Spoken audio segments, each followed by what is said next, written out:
you. The light in my bright eyes when you're near. The fluttering I feel in my chest when you are here. I can't explain this kind of love. It pulls me to you, I want it, I can't get enough. So share this precious light with me. Just take my hand and let's enjoy the things that we'll see.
Let's go to see the stars and the moon. I'd fly far into space as long as I am with you. The light in my bright eyes when you're near. The fluttering I feel in my chest when you are here. I can't explain this kind of love. It pulls me to you, I want it, I can't get enough. So share this precious light with me. Just take my hand and let's enjoy the things that we'll see.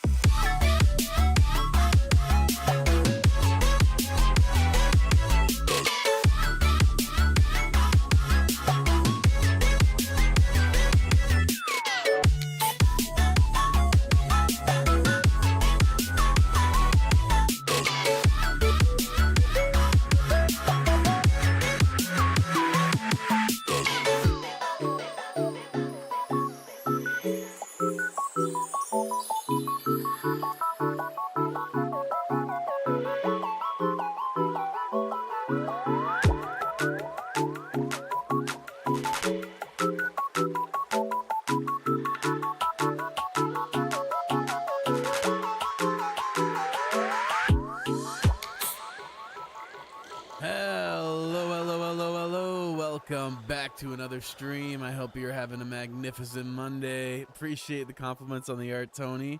How you doing? Happy to see you. Yeah, I had, as soon as I saw Godot, I was like, yeah, I gotta draw that dude. We're gonna boot this up. It took me a little bit to get started today. I'm actually surprised I'm not more late because for whatever reason, OBS decided it's time to completely change the look of our mixer, and I had to completely redo my audio setup. But it's all good. We are here and I'm not even that late, so it works out. I gotta update my game capture. Playing Rewind 99 yesterday. I'm a little addicted to it. It's a fun little game. I actually was having some issues with OBS, which is why I updated it. And I kept playing even after I streamed. But let's jump into this, because it's time for a new case. And hopefully OBS will cooperate with us today, and we'll have a nice, easy-going stream.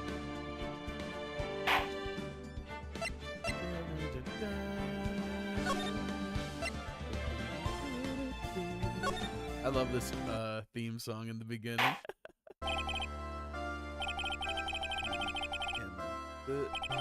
Not quite as close as I was yesterday. This case is extremely clear. It wasn't me. I swear it wasn't me. The evidence and testimony we've seen and heard are conclusive. Uh-oh, here comes the first ad break. Hang tight. It will be free for an hour then. And then I'll see you in a little bit. Appreciate y'all. Oh, my captions. Right.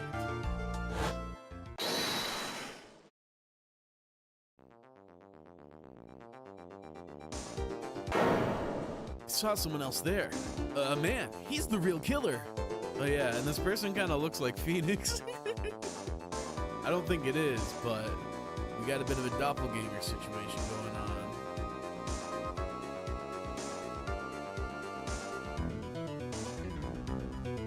Why won't anyone believe me? Oh, 3-3, this is a funny case. Nice, that'll be fun then. Well, I'd say that pretty much wraps up this case, wouldn't you?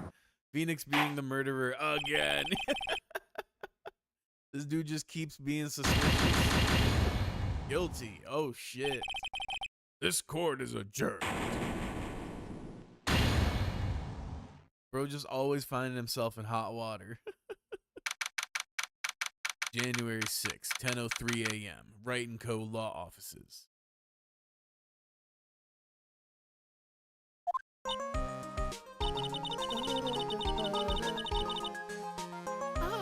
The start of the new year always makes me feel like I can take on the world.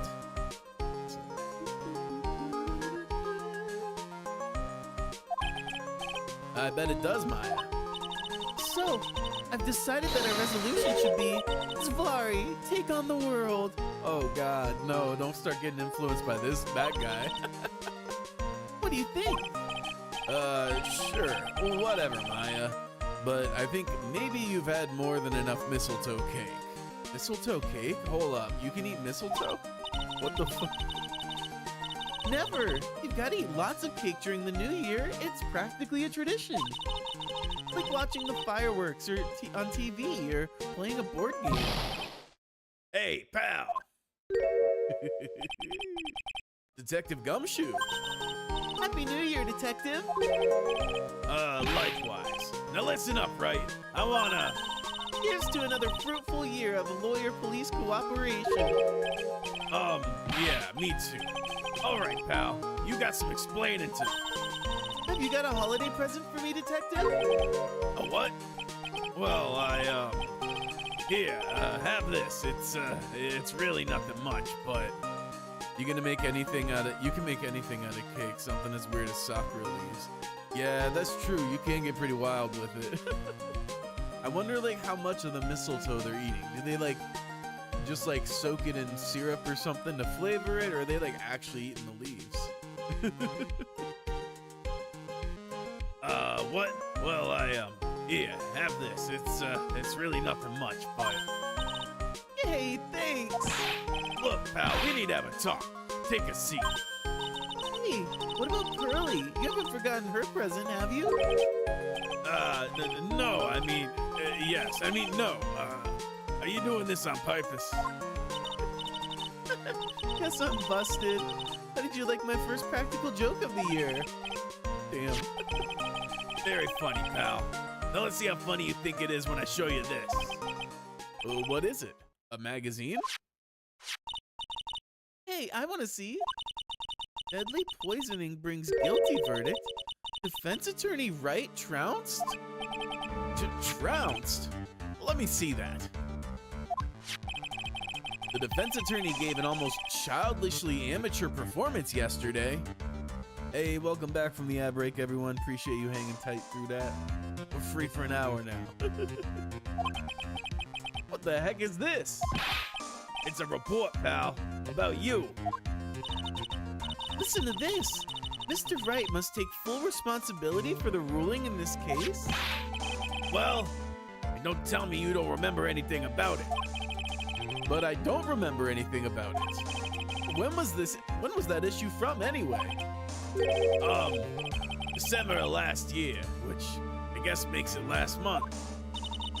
Which makes it old news, you mean? But I wasn't involved in a poisoning case in December. Yeah, what the hell? There is a fake Phoenix. It's like the start of the Fishman arc in One Piece. So, what do you think this is all about, Nick? If it wasn't you, pal, then that leaves us only one possibility. Fake. An imposter. No way!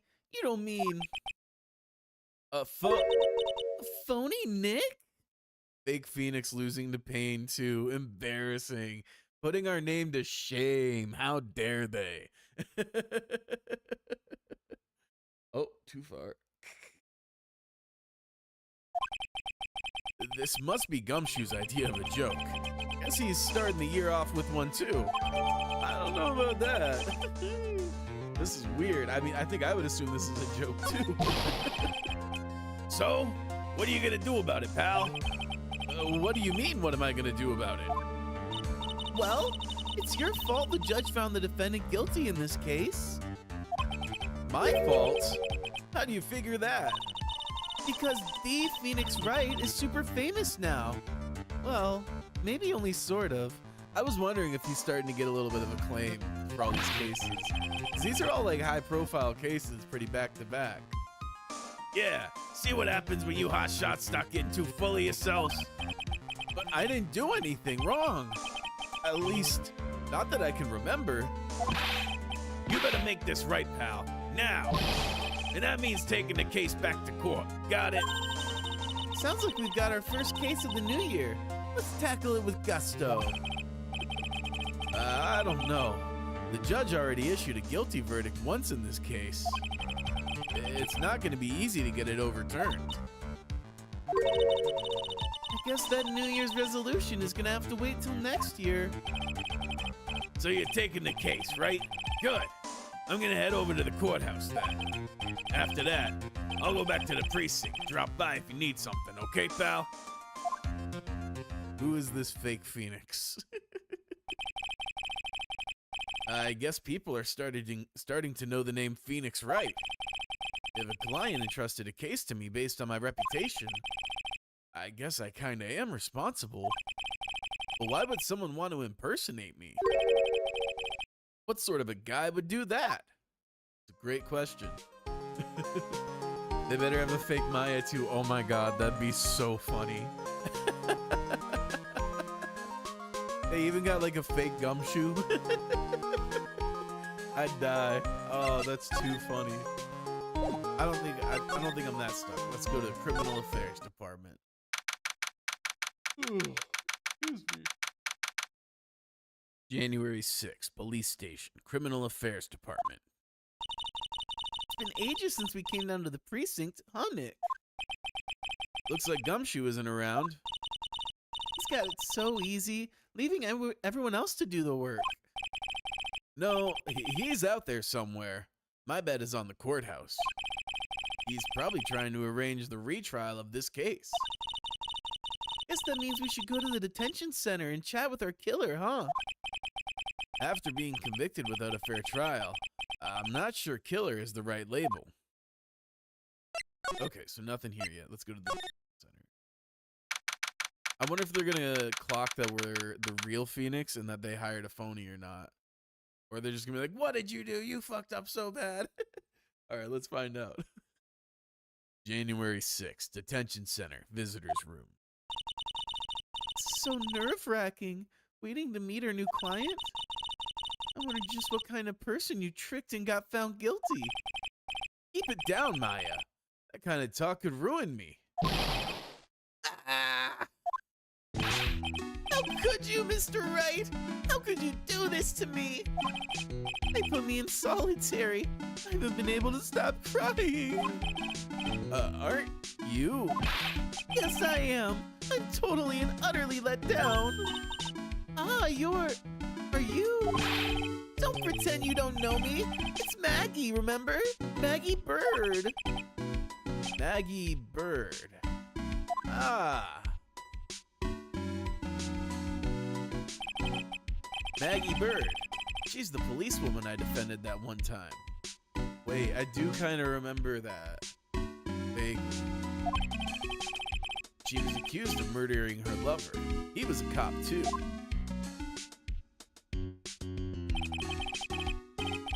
She's a victim in 2-1. Okay. I was thinking it was one of the tutorial cases. Ooh, okay, so I do remember that. What are you doing in here? Didn't you get acquitted? Oh, sure, very funny. After that fifth-rate defense job, you come in here and start making jokes? You better hurry up and tell her what happened, Nick. Yeah. That's a mess. Good lord. Oh, I see. So that's where we stand right now. I'm sorry you've been caught up in another murder. My whole life has been nothing but a whirlwind of bad luck and failures. Girl, same. I vaguely remember her saying the exact same thing last time. But I don't mind. What's one more disaster in my life? She's just like me for real.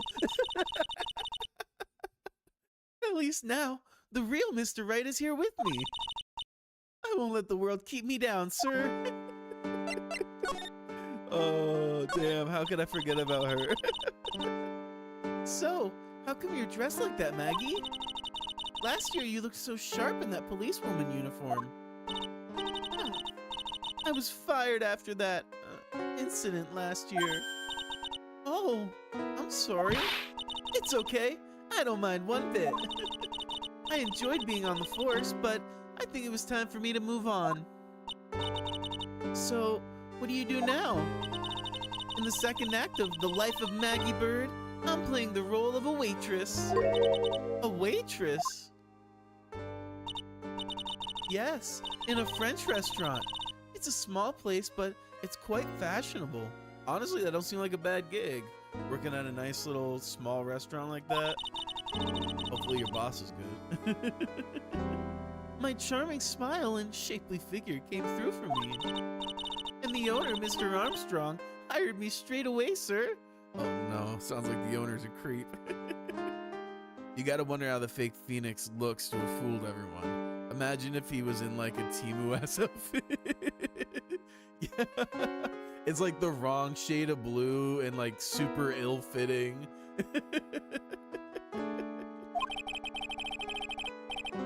And then you got into this mess straight away, right? Yeah, you could put it that way. Damn, that's rough. This whole mess started on the 3rd of last month. And it happened at Très Bien. Très Bien? Yes, it's a restaurant where good service and a friendly smile are always included. Oh.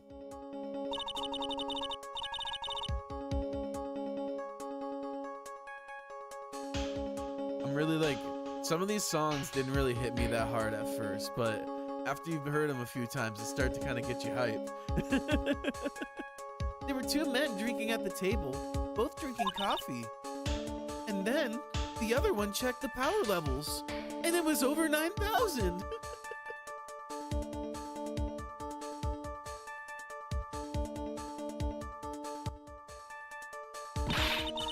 One of the men slipped some poison into the victim's cup.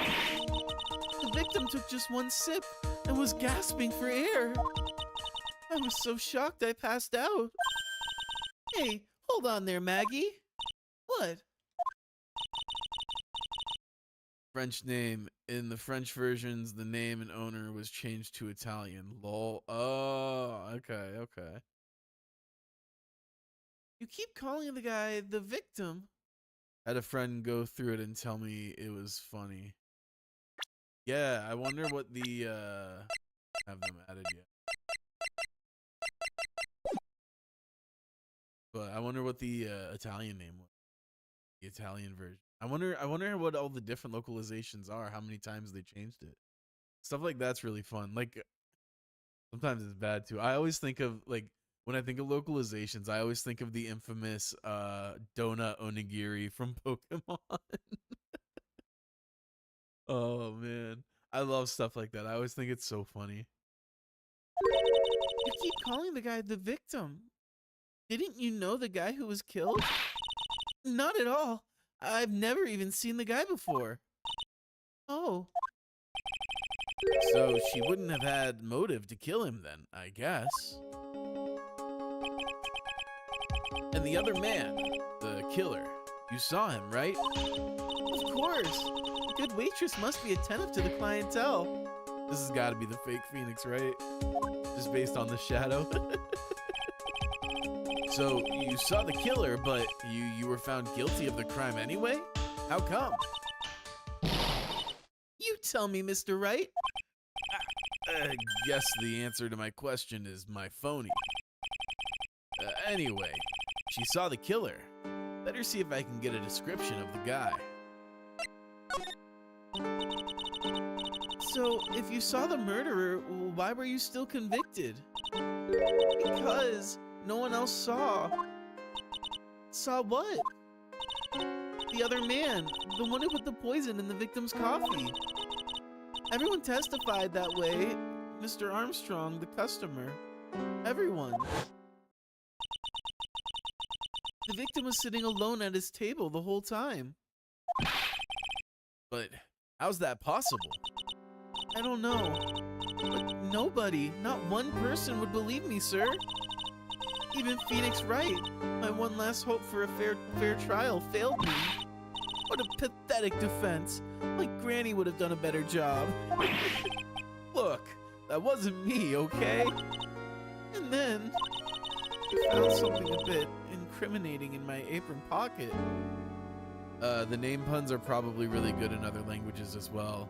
Yeah, in the Japanese version, Phoenix is called Naruhodo, which means I understand or I see. It's probably funnier in Japanese. Yeah, for sure. You know, language really is culture, because you think of things like puns like that, and you think, oh, okay, yeah, I can kind of get that.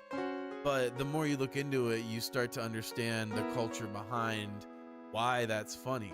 And there's probably like a very specific cultural reference that's being made there that, as not native speakers, or not a speaker at all, let's be real, I don't speak Japanese, we just don't enjoy and don't see at all. So I love that kind of stuff. I always found linguistics really interesting. Also, this fake Phoenix definitely slipped the poison vial into her apron. What? Yep. A small bottle of poison. What? Poison? It was in your pocket? Well, I passed out when the victim collapsed. The killer must have slipped the poison into my pocket when I was unconscious. Gotta be Dahlia low-key.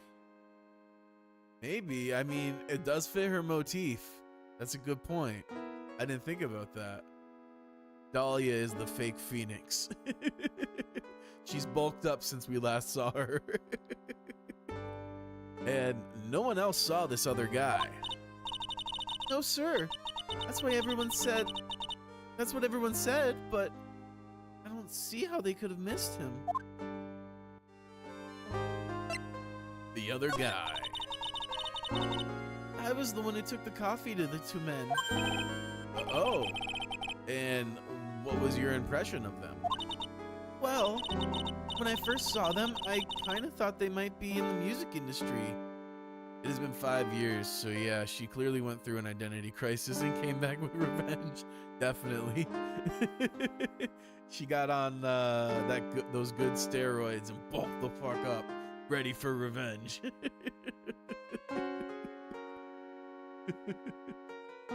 I mean, she has definitely shown she's willing to go through great lengths for revenge, so it wouldn't surprise me. Oh, that'd be a wild twist. In music? How come? Well, one of them had some sort of earpiece and an emo musician's look about him. And there was a sample CD on the table, sir. An earpiece and a sample CD, huh? Did you get a look at the CD at all? It had a band's name written on it. I think it was MC something. They must have been preparing for their debut, I guess. Interesting. So it was a band CD. Maybe a promo disc? Maybe it was MC Screwdriver. See what you did there? Get serious, Maya. Would you buy the CD of a group named that?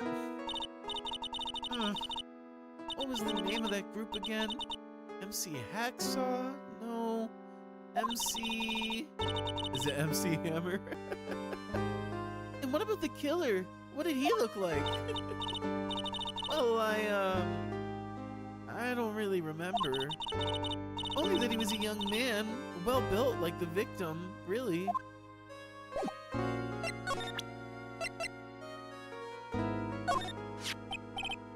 Oh, yeah. I need to ask you about this. Hey, this article's about my case. Can you tell me anything about the guy who was pretending to be me? Clearly it was MC Karma.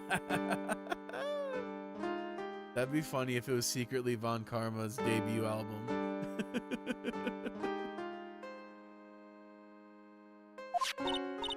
Yes, sir. It was the morning after I'd been arrested. I met you in the visitor's room here. You were wearing one of your super sharp suits. Me? Yes, you, Mr. Wright. Hey, Maggie. Was my evil double I am there too? No, I don't remember a phony you, Maya. Oh. Would have been cool. It would have been. Then you got really worked up and passionate. I'm gonna get you cleared of this crime, you said. Interesting. I have an accent. I am is a fire name. Yeah, for sure. Okay, I get the picture, but you've met me in person before. So how come you didn't realize that guy wasn't the real me? I guess looking back now, it was a little strange. Only a little? Well, okay. So you were a bit taller than normal, and you looked a bit shady. And your voice was a bit weird. Oh, and you had this kind of funny accent, and so the guy was nothing like me then. But he had your spiky hair and blue suit. Is that all it takes for someone to imitate me? Guess so. How about everyone else in the courtroom? Like the judge and the observers? Didn't they realize he was an imposter? Everyone had these big question marks on their faces, but it seemed that no one wanted to say anything, sir. This case just keeps getting weirder and weirder. Mr. Wright, do you think it's possible to get a retrial? Probably. The court ruled in the absence of a genuine defense attorney, so we should be able to get a retrial. Mr. Wright? Do you think we'll win next time? Sir? My life has been a full-course meal of bad luck, complete with defeat for dessert. Since I was 6 months old, when I fell from the ninth floor of my apartment building. I've been hit by all sorts of vehicles, gotten sick from all sorts of foods, failed at almost every test I've ever taken, experienced almost every kind of disaster. I even landed a phony lawyer when I had the misfortune of being accused of murder. But I will survive, because Maddie Bird always lives to fight another day. Damn right, girl. And one day, I'll find it. Just you wait and see, sir. I'll find that one single moment of good luck. Oh my gosh, she just like me for real. Or Gino is really gonna pay for this. Gene, oh. What are you staring at me like that for? Oh. That's evil Phoenix. I see. But Maya's right. Whoever it is that thought it was a good idea to use my name and get an innocent girl convicted of murder had better watch out. We'll find him. Don't you worry. We'll get Gene Ope for you. It took me so long to realize that was Phoenix backwards. Yeah.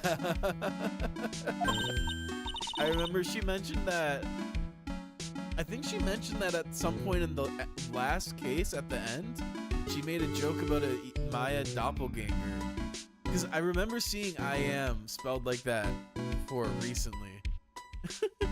They foreshadowed this shit, man. They thinking ahead like crazy.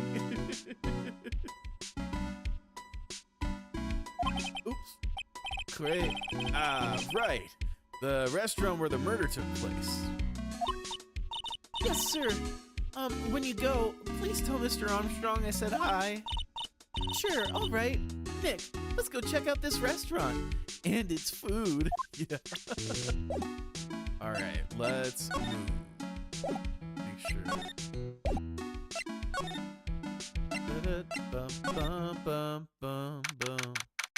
January 6th. Très bien. They probably thought it would be funny seeing this was supposed to be an Ace Attorney 2 case. Got removed, brought back. Let's foreshadow it. Yeah, that's probably exactly what happened. Wow, look at this place. Look, more like smell.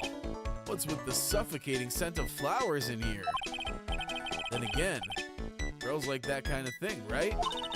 Actually, I'm not all that into it. No one's coming to seat us. Maybe there's no one here. Don't be silly, Maya. This is a restaurant and it's open for business. Nick don't like French cologne. I don't like super floral colognes either, honestly. I like stuff that's a little, like, subtler. I always find the floral stuff to be pretty harsh on the nose. Hello? Anyone here? I don't believe it. There really isn't anyone here. Perfect. Let's get intrusive. If there's no one here, we can take anything we want. Yeah, I suppose we can. No, definitely not. Fermé. It's the restaurant's front entrance. There's a sign hanging on the door written in French. It probably says open or closed.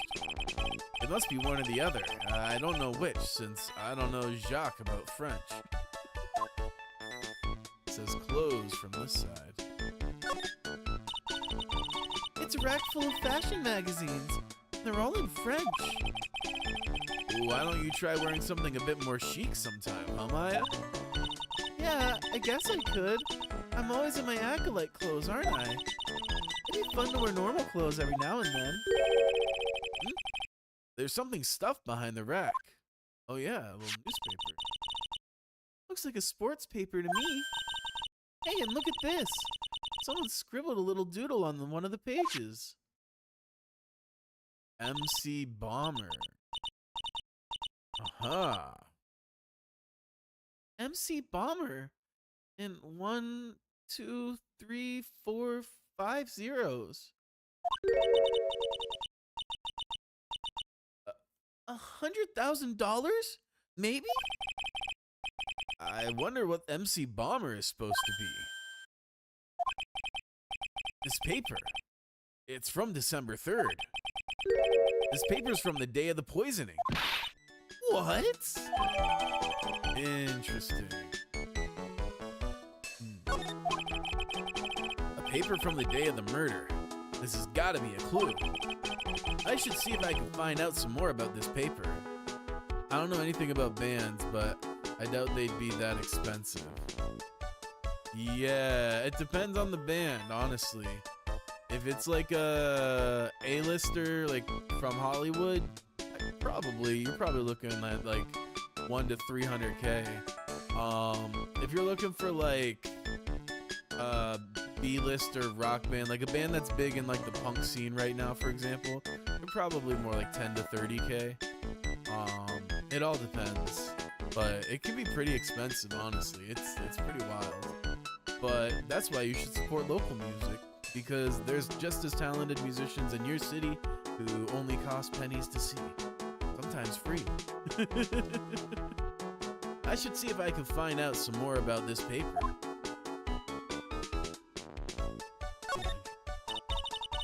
Yeah.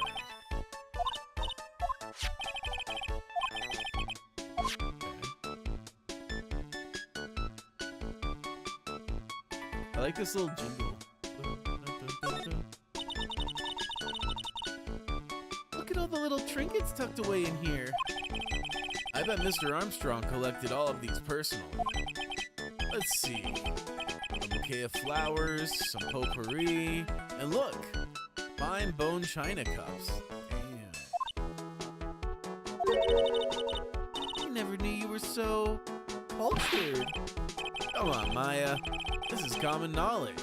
Any Joe Schmo knows this much. Definitely not.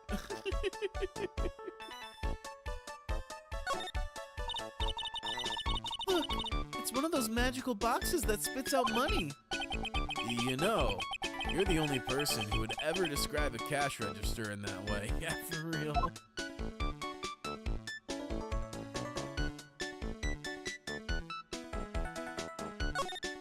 Slide time. This must be the scene of the incident. No clues here. Oh, thanks for that. This table's set nicely. It just needs a customer. What do you think this flower is, Nick? Let's see. Well, it doesn't look like a tulip, and it's not a sunflower, I don't think.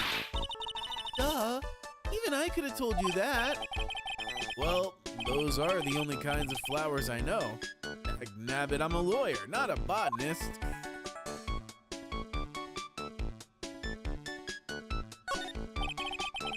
This restaurant has partitions that separate the tables. When you're seated at a table, you can only see the tables to your left or right. This must be the table where the murder occurred. I guess so. With all this police tape all around it. And that stain must be from the poisoned coffee. Don't go licking the tablecloth, okay, Maya? Why would I lick it? I'm not a cat, you know. Then why can I picture you doing just that? Says more about you than it does her, Phoenix. Wow, it's a beautiful winter wonderland out there. Really? Cool. I love snow. Let me see. Huh? It's not white. It's not even snowing. Got you. I was only kidding, Maya. Nick, there are lies that are okay to tell and lies that definitely aren't. All I did was tell an itty-bitty white lie about non-existent white snow. She could dish it, but she can't take it. That's so funny. Right? I guess that's everything?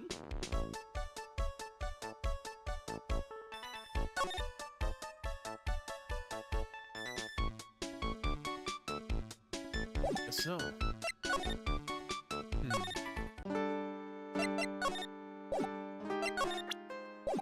Oh yeah, maybe she knows about this. Oh, a sports paper. Let's see. Did Guts and Braun manage to defend his heavyweight title? Phoenix and Maya interactions are so sibling-coded, I love it. Yes, exactly. It's so wholesome. I love watching them interact.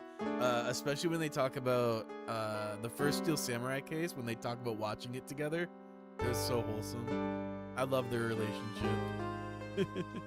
I love, especially when you get like Pearl in the mix too. The three of them, they're just one little happy family. It's so cute. Sorry, Maggie. That paper is actually a month old. It's from the day of the murder. And Gutson got knocked out yesterday, I'm afraid. Damn. Oh no. I found this paper in the magazine rack at Très Bien. Really? That's strange. Baby Ann doesn't get newspapers. Mr. Armstrong says he's not really fond of them. Then maybe one of the customers left it behind? Anyway, what I want you to take a look at is the scribble here. Aha! That's it, sir! MC Bomber! That was the name that was written on the CD! Just as I thought.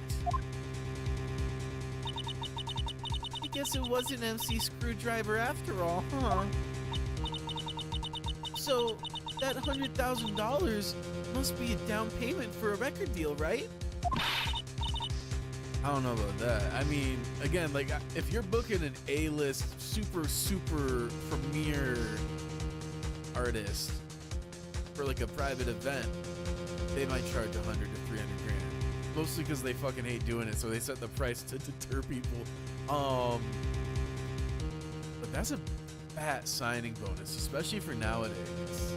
For an unknown artist, I don't know about that. If someone gave me $100,000, I'd sing for sure. The Master of Karain, or the Spirit Song, or even Maya's theme. Okay, Maya. So, if the sample CD was on the victim's table, that means this newspaper may have belonged to the victim. You're right. So the victim left this behind on the day of the murder, huh? I think we better step up the investigation, don't you, Nick?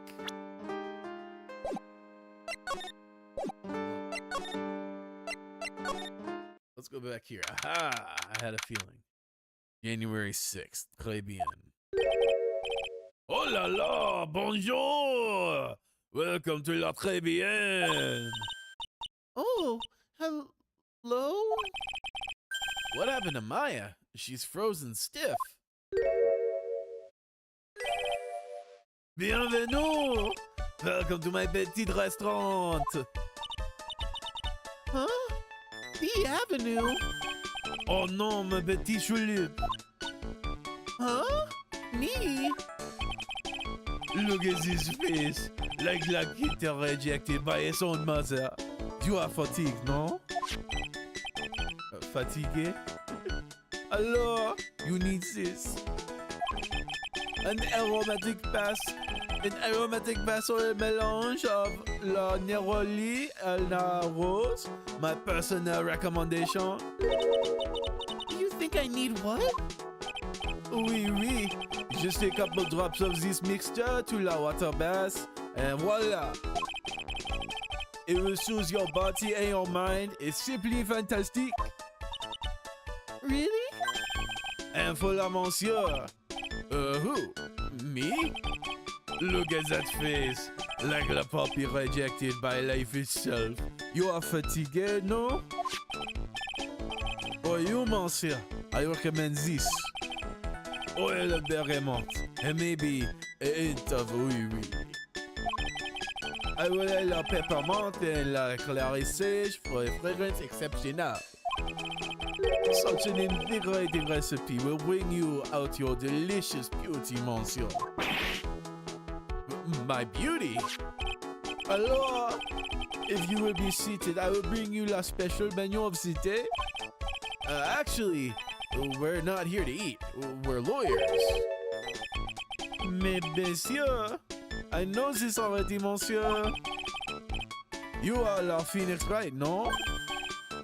Yes. You know me? Mais oui, oui. I never forget a man who flirts with me, especially in court. I guess he was cross-examined by our mysterious Zine Amp. It looks like everyone to do with this case already knows who I am already. Sort of. I wonder what sort of impression Zine Amp has been leaving on people, don't you? Allow me to introduce myself to you again. I am Jean Armstrong, enchanté. Bro's doing the most. So, what does très bien mean? I know très means 3, right? No, no, no. Très bien is français. En anglais, you would say very good. Oh, very good. Oui, exactement. L'atmosphère is très bien. And la cuisine is très bien. If the food's so good, why aren't there any customers in here? My cuisine is not for all. Some people, they do not appreciate la haute cuisine. I thought everyone liked hot cuisine. Since I have lost Maggie, I do not have enough hands. So you're running this place on your own now? Oui, for la moment. No one has answered my advertisement, pour moi. Please don't eyeball me while you say that. I am le chef. I am la manager. I am also a trained aromatherapist. A roaming what? A practitioner d'aromatherapy.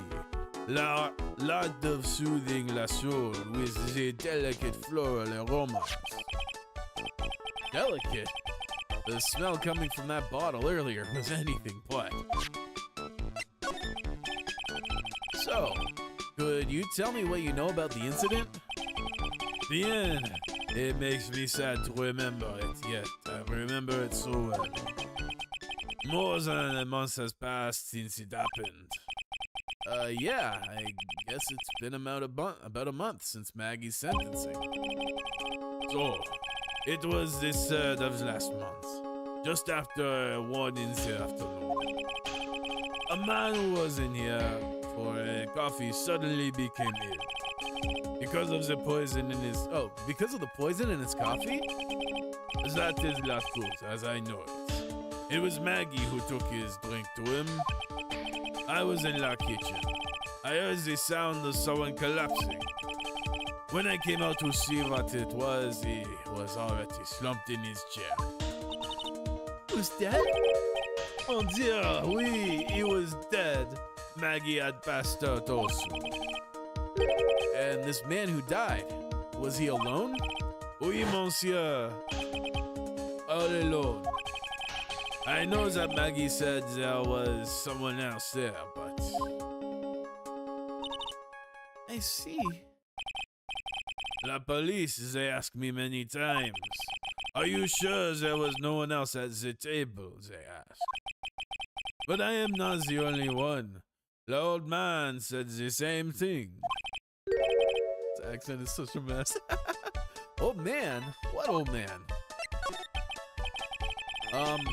So who is this old man that you mentioned? At the time of la murder, there was another customer in here. What? Someone else saw it. Mais oui, as usual, he came alone as a day. At the time of la murder, he was there. He saw it too. But he says the same thing. That there was no one else at the victim's table.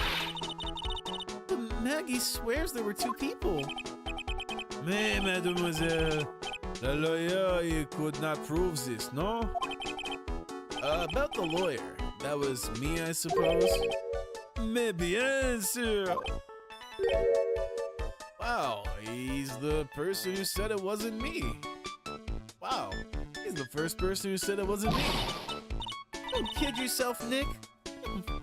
Now who's the one making stuff up? Yeah.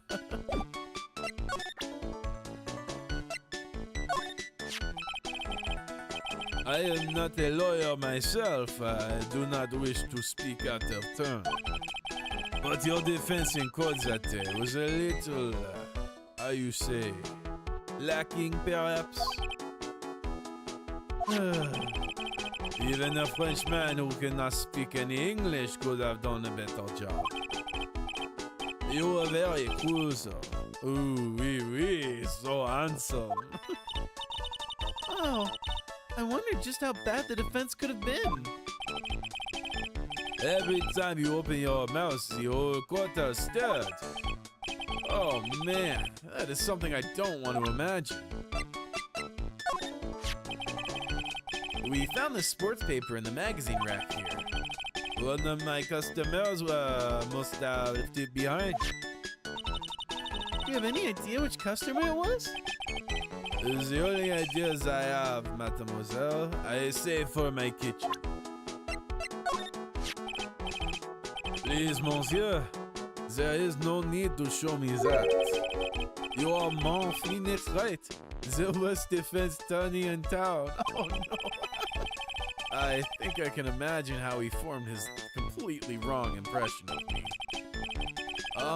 The last time we met, did I show you this badge?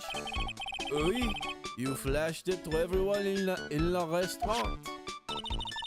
Looks like Xenop is a bigger fan of flashing stuff than you are, Nick.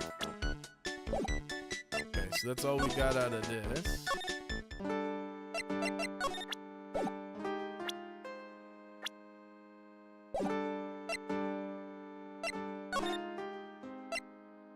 go to the criminal affairs department. Then. Or not. Okay, nothing to see here, it would seem. This must be the chief of detectives here. He's glued to his computer screen. What? Master Mass turned up at the bank. What's he doing?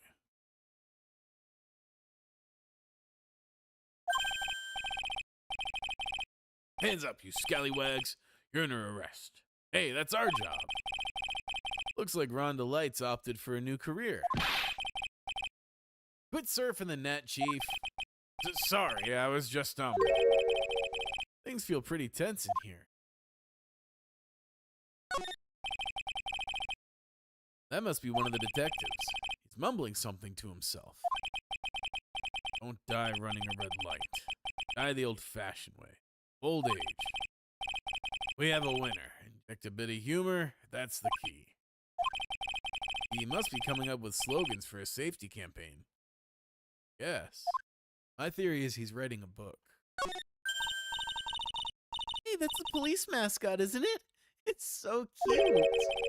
That's the Blue Badger. It was my idea. I made it, and now it's the national symbol of the police force. So, what's with the pink one? It's new, right? She's not an it, Nick. She's a she, right, Chief? Yep, meet the Pink Badger. So one's called Blue and the other's called Pink, but they're both called Badger? You got it. They're married. Mr. and Mrs. Badger seem to be cuffed together, Chief. You got it. That's the marriage for you. Whoa. Mascot that's deeper than the deepest of deep oceans. Oh boy. These are the detectives' desks. There are computers and files on each one. Funny, they're a lot tidier than expected. Guess the detectives don't spend a lot of time at their desks. Guess not.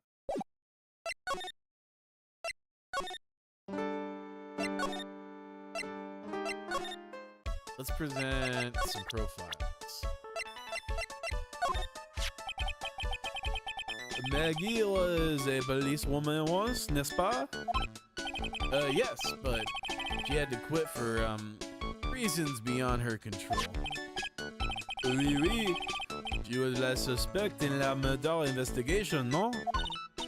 Oh, you know about that? That is why I gave her la perfume for la happiness. Happiness perfume? Oui, blended from bergamot like I have given you before. But she's been arrested again, and found guilty this time. This is true. Her natural aroma of an unhappiness must have been very strong. Just admit it, your perfume doesn't work. I am not surprised she was la prime suspect. After something like that took place before my very eyes. Something like what? What's this guy talking about? Does this mean Maggie did have a motive? We've got to ask this guy for more info. Stat. There we go. But when Maggie took the coffee to the victim, did anything happen? Oui, oui. I suppose you could say so. So what happened? No, it was nothing. Look, Maggie says she didn't even know the guy, but she's still been indicted for murder. Prosecution must have come up with some kind of motive. Oui, it's true. If there was anything at all between Maggie and the victim, it could be relevant. So please, tell us anything you know.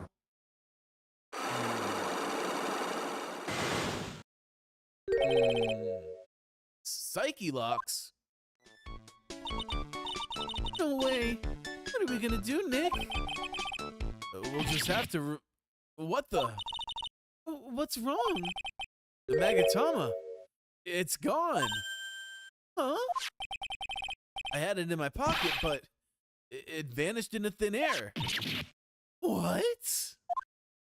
No, wait, what? but I could see the Psyche locks. Maybe that means the Magatama's nearby? Mr. Armstrong, could I just confirm something with you again? The table where the victim was sitting. Was anyone else sitting there? That is a question you will have to ask him yourself. Huh? Him? The old man spends all of his time dans le parc. Le park? A park. What park's that? Behind the restaurant, it is called Vitamin Square. Thank you. Je vous en prie, ma dear. Let's go check out this Vitamin Square right now.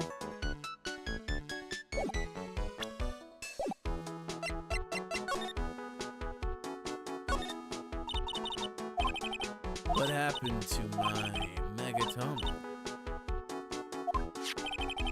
Yes, we did.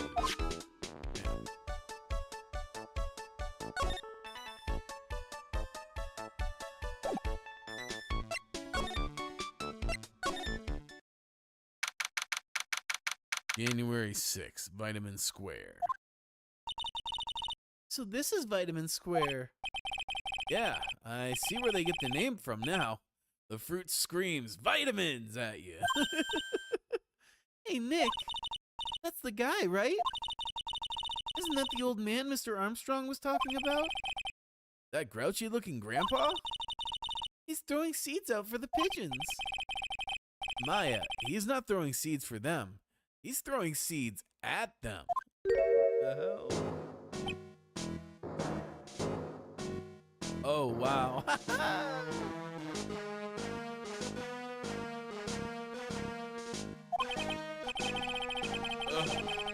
My grumpiness threat level has just been raised to red.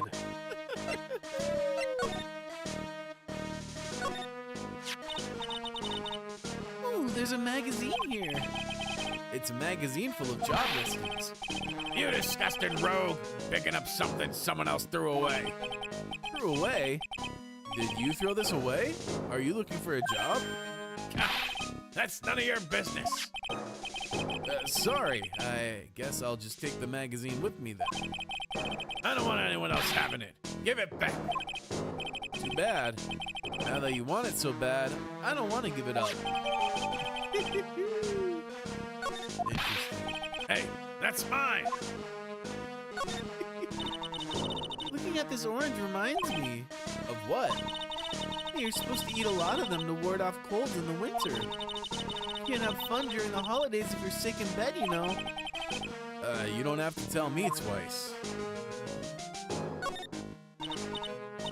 Hey, look, pigeons. Yeah, and heaps of them too. Did you know that pigeons are a symbol of peace? That's a dove, not a pigeon. Poor things. So they can't be symbols of peace and harmony just because they're gray? Is that it? You're overthinking this one by just a smidge, Maya.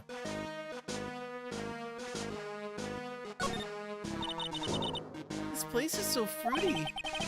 That's not a bad thing. Besides, I love apples. They're among my favorites. And that apple slide is perfect for you. And what is so perfect about it? Oh, come on. Don't be a stick in the mud. Slide down it a few times. Go on. Woo! No way! I'd get covered in sand if I slid down that slide. Anyone can see that. Yeah, you're right. Otherwise, I'd give it a try too. You always set me up. I used to love sandboxes like you wouldn't believe. Really? You? Sure. Finding iron fillings in the sand with a magnet was my favorite thing to do. Iron fillings? Wow. That's too exciting for words. It was my ambition to collect every single shred of iron in the sandbox. I was such a kid back then. So, did you manage to get all the iron? No, I never did. I think I came close though. Come to think of it, I still have all the iron fillings I found way back when. You want them? No. Hilarious. All right, let's talk to this guy. Excuse me. Would you mind if I had a word with you? Yes. I just want to ask you a couple questions. What's the matter with you? Can't you see I'm busy? So you don't like my seeds, eh, pigeons? He's really chucking those seeds at them. That's gotta hurt. Go on, eat this.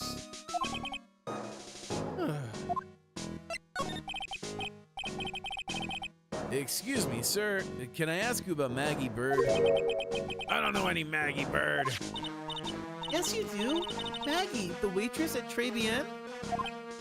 Ah, it's a disgrace, I tell you. An utter disgrace. A disgrace. An innocent young girl revealing herself like that. Revealing? You mean her uniform? The youth of today, they don't have any shame. No shame, I tell you. Not one ounce. Whatever happened to the old Bushido values of Japan? Like honor and modesty. Oh, buddy. What about me? I'm not wearing anything revealing. You! Your problem is you lack any sense of grace.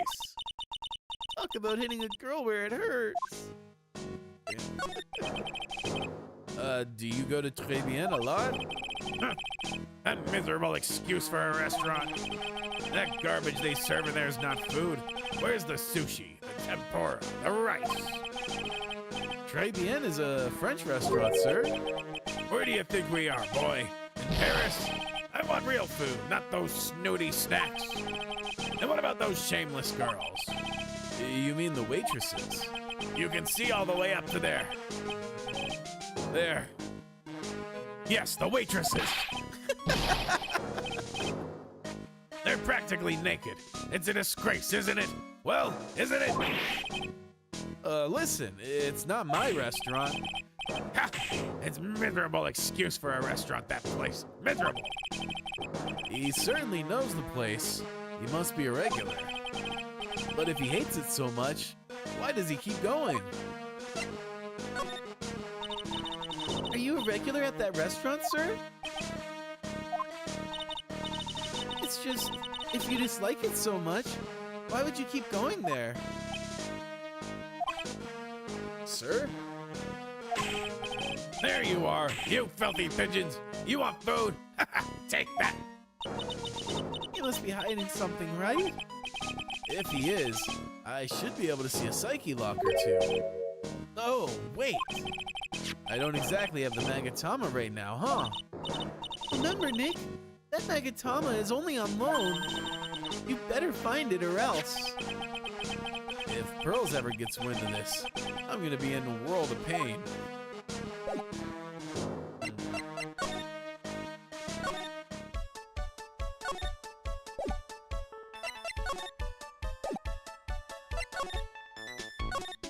Gotta find the Magatama. How are we supposed to do that, actually? Wait, let's go to the Criminal Affairs office real quick.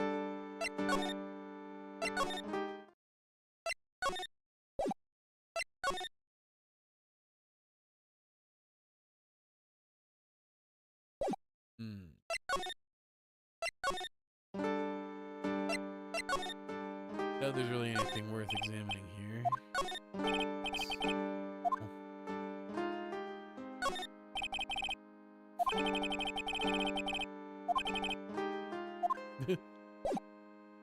Okay, so not here.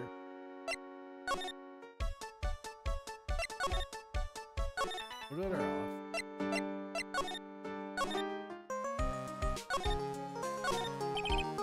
Good old Charlie. Movie poster.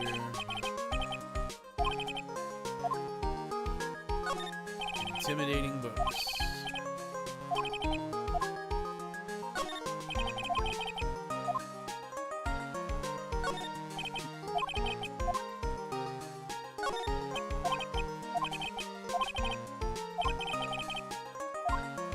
Okay. So I guess we can't find it yet. That's my hunch at least. So let's go back to play the end. Go here. Let's present some profiles.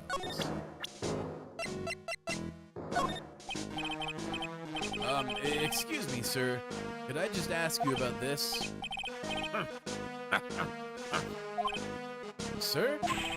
Here you go, boy. How does some pigeon feed sound to you?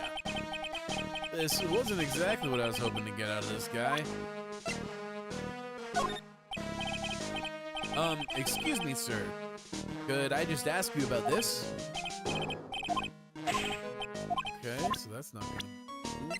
What about this?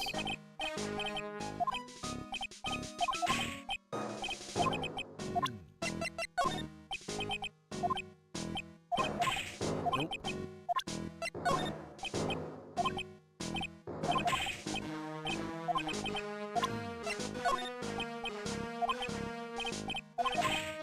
Okay, yeah, he's got nothing to say about any of this.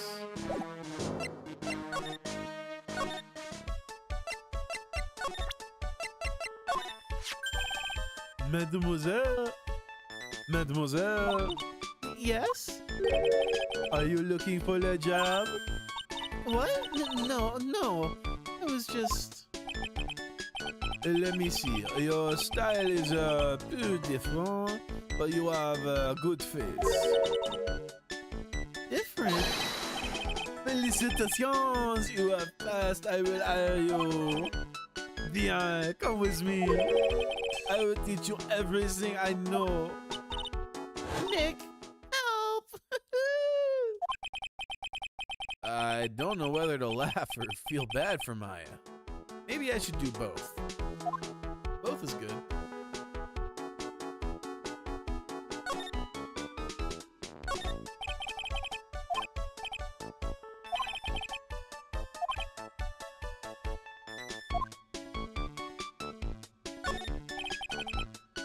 Bunch of little trinkets.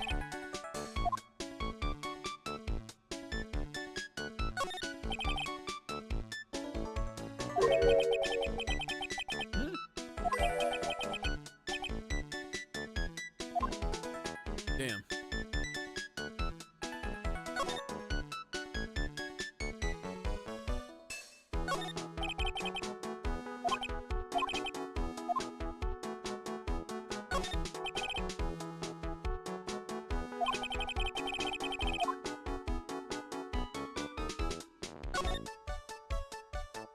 I was really hoping I'd find the Agatama. That's not.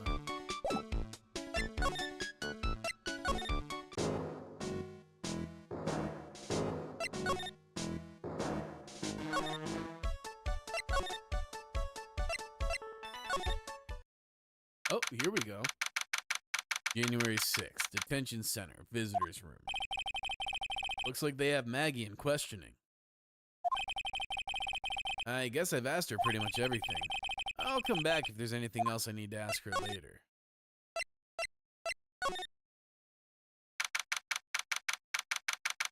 January 6th, Police Station, Criminal Affairs Department.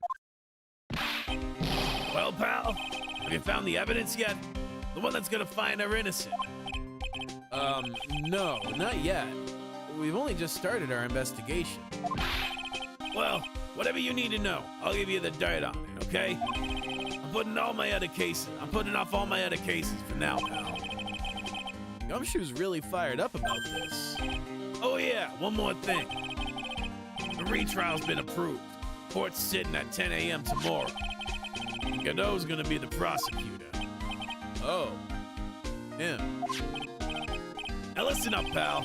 Maggie's found guilty again. Yes? I'll make sure you get locked up for good. Got it? Damn.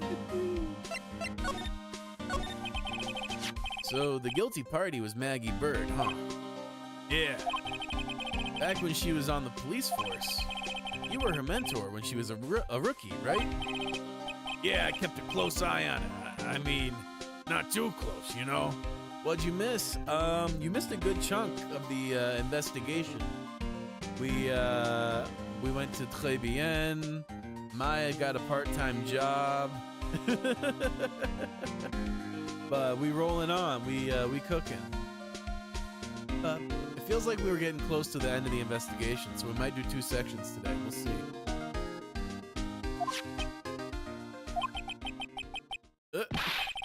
Hey, what's the funny look, pal? I was just, I wasn't anything like. Look, sure, I was her boss when she was doing her training. Hell yeah, this case is really funny, especially the trial. That's what Tony was saying. So I'm excited. This has been a fun case so far. What's his face? Jean Armstrong is a riot. Yeah. But that was it. Nothing happened. Gumshoe sure is sweating up a storm over nothing. Ah, so that's it. Our big old Gumshoe has a little crush on Maggie.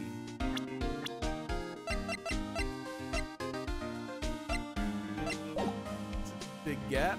Hey, cheers, Kev. Good looking out. Stay hydrated, folks.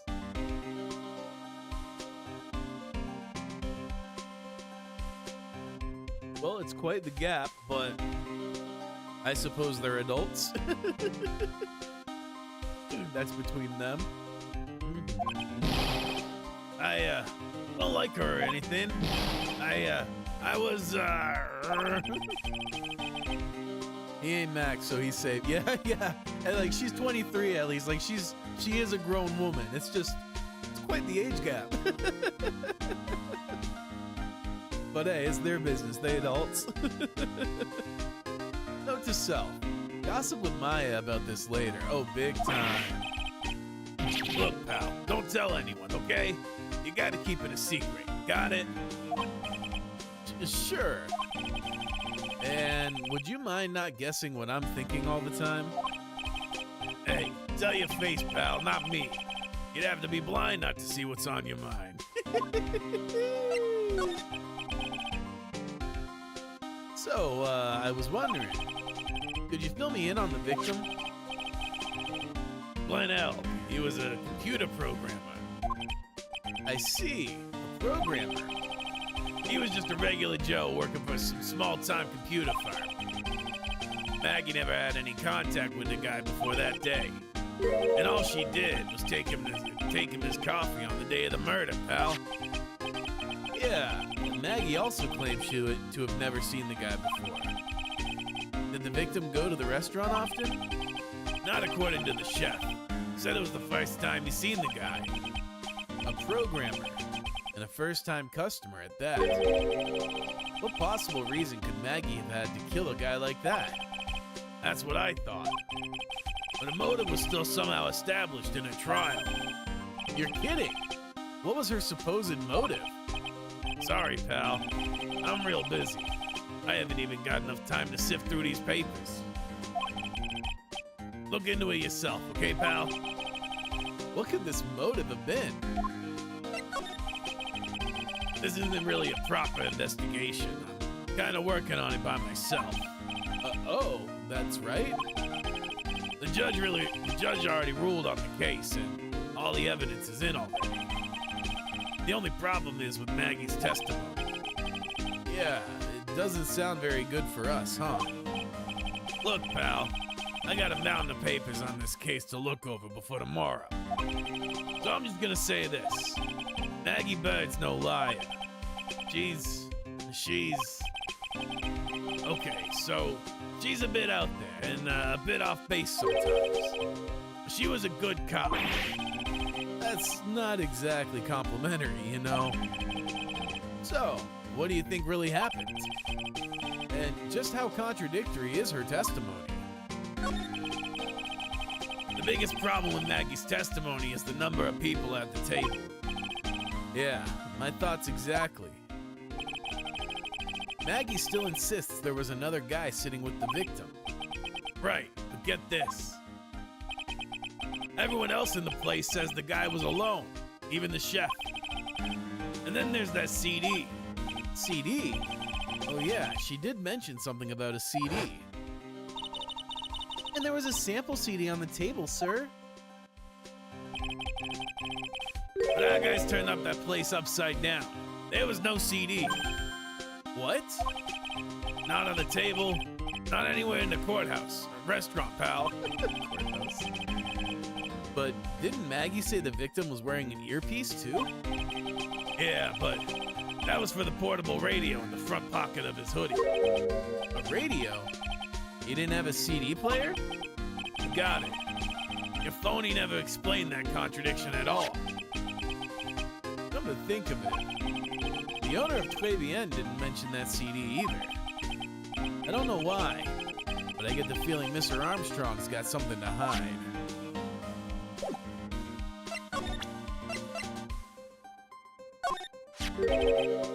What's that? Sports paper?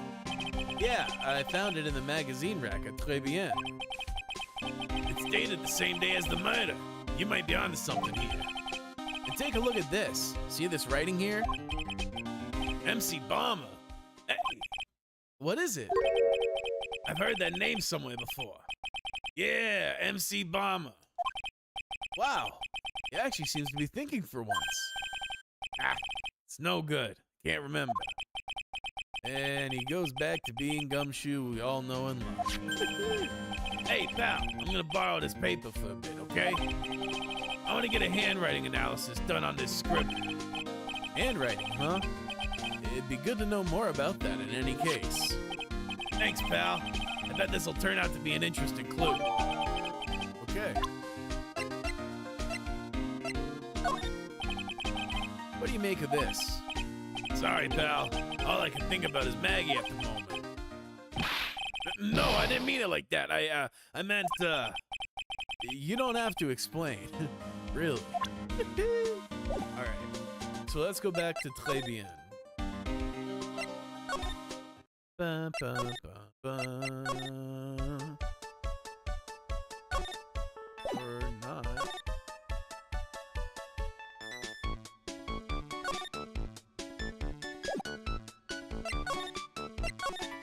How about Vitamin Square?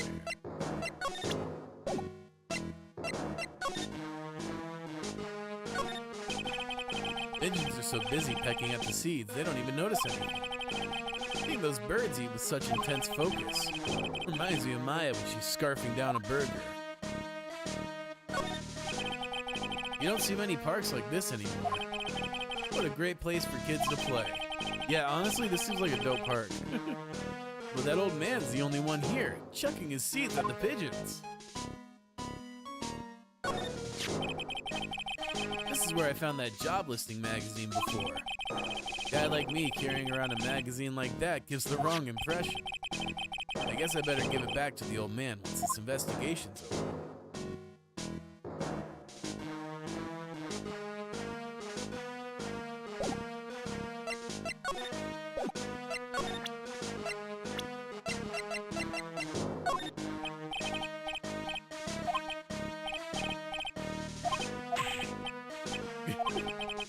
Oh, one thing I really like about the newer game investigations is that you don't know where to go or do. There's a menu that you can check. Think of it like objectives list, like what other games have. They help big time. It's real neat. Yeah, that sounds really handy. Like, 'cause sometimes you don't really need a ton of help. You just kind of need a little nudge to push you in the right direction. Got nothing to present here. Oh yeah, the white bird in the flock. There's a reference to Max apparently, according to Shu. I don't remember how, but there's that. Interesting. I did notice that like one of them was sticking out. Huh.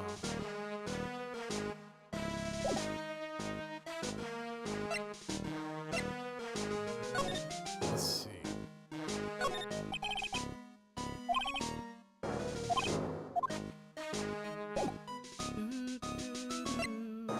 Alright, so there's nothing here. Nothing here. Here. Maybe this is it. January 6th, Wright & Co. Law Offices. Poor Maya. It looks like Mr. Armstrong's really taken a shine to her. I suppose I'll just have to let her work at the restaurant for a while. I'll go pick her up from Très Bien once things have cooled off. So we've already examined all this. I don't think there's anything else to show Gumshoe. Maybe this? I wasn't at the trial myself, but I asked this one detective I know how your defense was. And what did he say? He started off by saying, I'm at a complete loss for words. But he must have found some quick because he went on about how bad you were for an hour. What? He said you sucked so much, it seemed like you were trying to get Maggie found guilty. It looked like I was trying to get Maggie found guilty. Damn. Is that thing real, pal? Why does everyone keep asking me that? I wonder what this phony of yours is like. He had Maggie found guilty of murder. Doesn't that tell you? I've got to track down this creep. Oh yeah, can we present profiles to him? What do you make of this? Okay.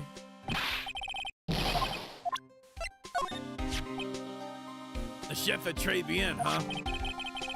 You know what that chef said to me? Oh la la, your body is full of the toxins. Then he gave me this bottle. What's in it? I don't know.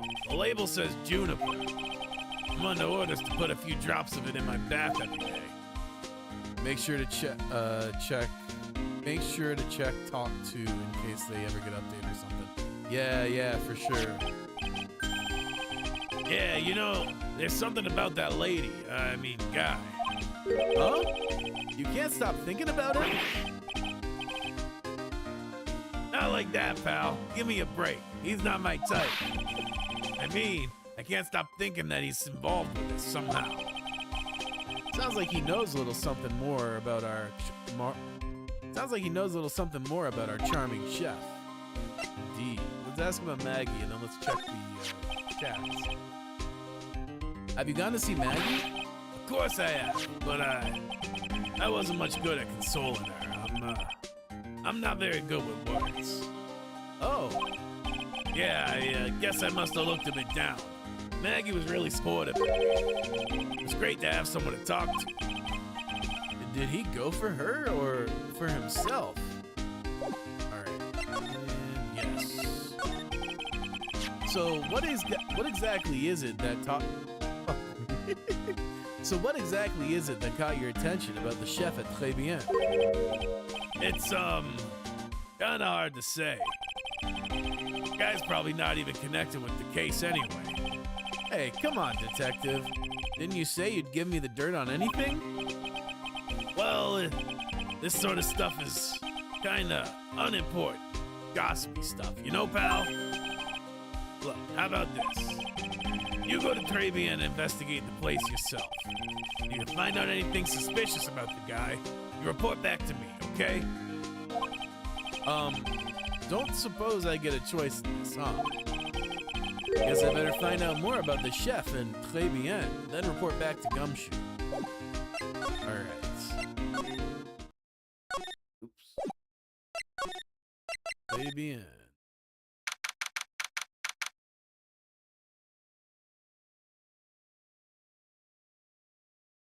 January 6th, Très Bien. Scent of flower sure is strong. It's almost making me dizzy. Wednesday Addams? Oh, hello. Who was that just now? Customer? She had sort of a dark aura about her. Ah, welcome, B Avenue. Wow, what a cute voice. I knew it. It was the B Avenue that gave it away. Oh, it's just you, Nick. Maya? Well, how do I look? Maybe you should quit being a spirit medium. Maybe, but it's kind of boring being a waitress. I mean, you're my first ever customer. Then who was that woman I just saw? Oh, since you're here, you might as well have something to eat. I am kind of hungry, actually. So, how do you like your new job, Maya? I never knew there was so much for a waitress to do. Take people's orders, bring them their food, make coffee, work the cash register. Of course, we need a customer before I can do any of that. Yeah, it's a nice looking restaurant. It's a shame more people don't come.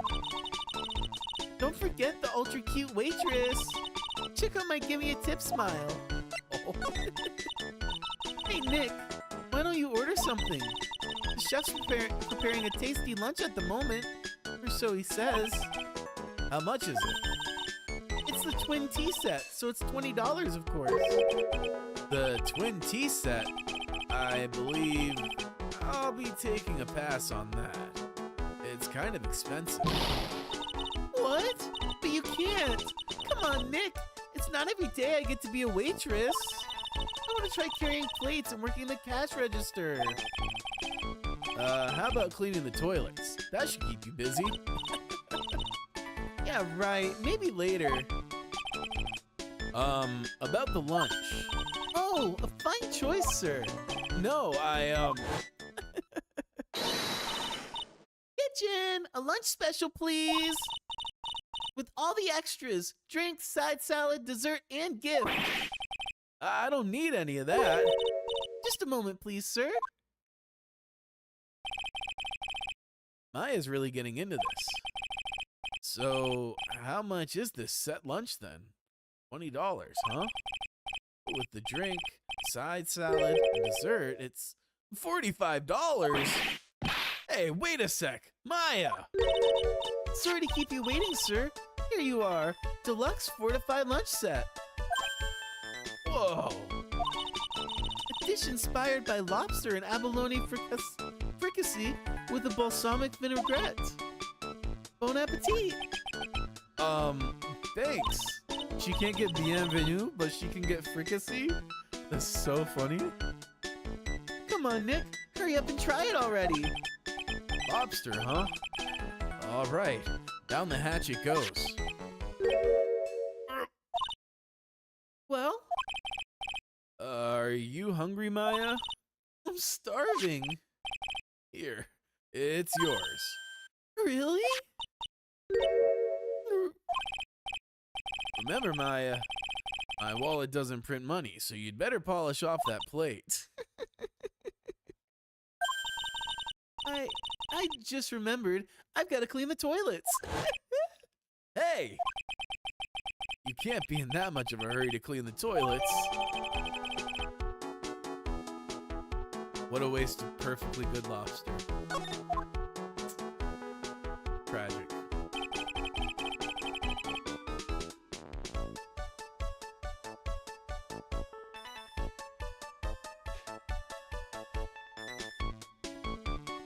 How does that guy manage to make good food taste so bad? Hey, Nick, you want to take a peek at the kitchen? Kitchen, huh? Not a bad idea.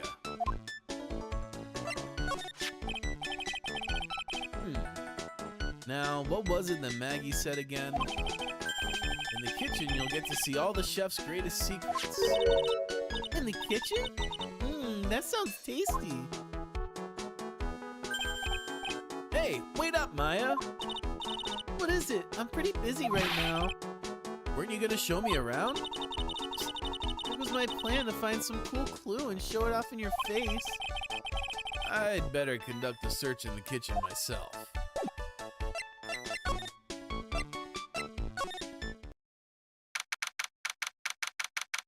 January 6th, Très Bien Kitchen. And here it is, the famous Très Bien Kitchen. It's my first time in here too, actually. There's a weird atmosphere in here, that's for sure. Mr. Armstrong will be back soon, so we better search quickly. Chop chop! There has a lot of these. What's this? Looks like a treasure chest or something. Wow, look at all these little bottles. Oh, they're aromatherapy oils. He's got so many, they're overflowing onto the floor. Let's see, 1, 2, 3, 98, 99, 100. They're all the same, too. Hey, wait a minute. What is it? There's one bottle that's different from all the others. Well, what do you know? And it doesn't have a label either. And it doesn't smell. So what's that liquid inside then? I wonder. Hey, Nick, we should borrow this. I mean, look how many bottles he's got. He won't miss one, will he? We're definitely going to show that to Gumshoe.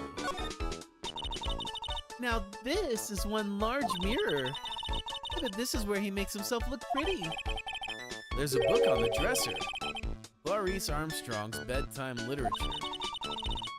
Not exactly Pulitzer Prize material, is it? It looks like a collection of poems he's written. Poems? Cool, read one out. And say it in your best French accent. With intensity, okay? Okay. Here's one. It's called Printemps. The two of them like actors from a film. The coffee is still undrunk. Sweet nothing's over too soon on that sad Sunday morning. The foolish cocktail so delicious. Take the last sip of your tea, and I know what I will do. I must lie to you. I must. Huh? That's it? Yep, that's a poem for you. What are these lace curtains for? I don't know, but they give the place a real homey feel, don't they? Lace curtains. You know, if I was a cooking pot, I'd be perfectly happy to sit on a shelf under those. How do you respond to something like that? If I was a worm, would you still love me? Now I'm in a French restaurant. I never heard most of these seasonings. Hey Nick, this container has oyster sauce. What's that? Isn't that used in Chinese food? Ah, look! Right there on the counter. Hey! My Magatama. What's it doing there? What indeed? Mr. Frenchy must have stolen le Magatama. Now I know I'm in a French restaurant. Oh yeah, okay. A cheesecake? You don't exactly need a sharp knife for one of those, Nick. Dude, just needs to be warm. Damn. Copper pots. Fancy fuck. That smells good. Something's bubbling away nicely in that pot. It must be the lobster and abalone fricassee with the balsamic vinaigrette. Isn't that what I just ate for lunch? Maybe. What you ate is the only French dish I know the name of. Oh. Bum, bum, bum, bum. Bum, bum, bum, bum. You ever had Japanese cheesecake? Shit's so expensive but looks so good. I had it in Toronto. There was a chain, so it's chain stuff, but they made them fresh, and it's a lot like Angel Food Cake, but even airier and lighter. But it's pretty plain. I would recommend it with, like, if you get it, you gotta have it with like whipped cream and like fruit or something. By itself, it's kind of plain. But man, the texture is amazing. It kind of like melts in your mouth a little bit. Good stuff.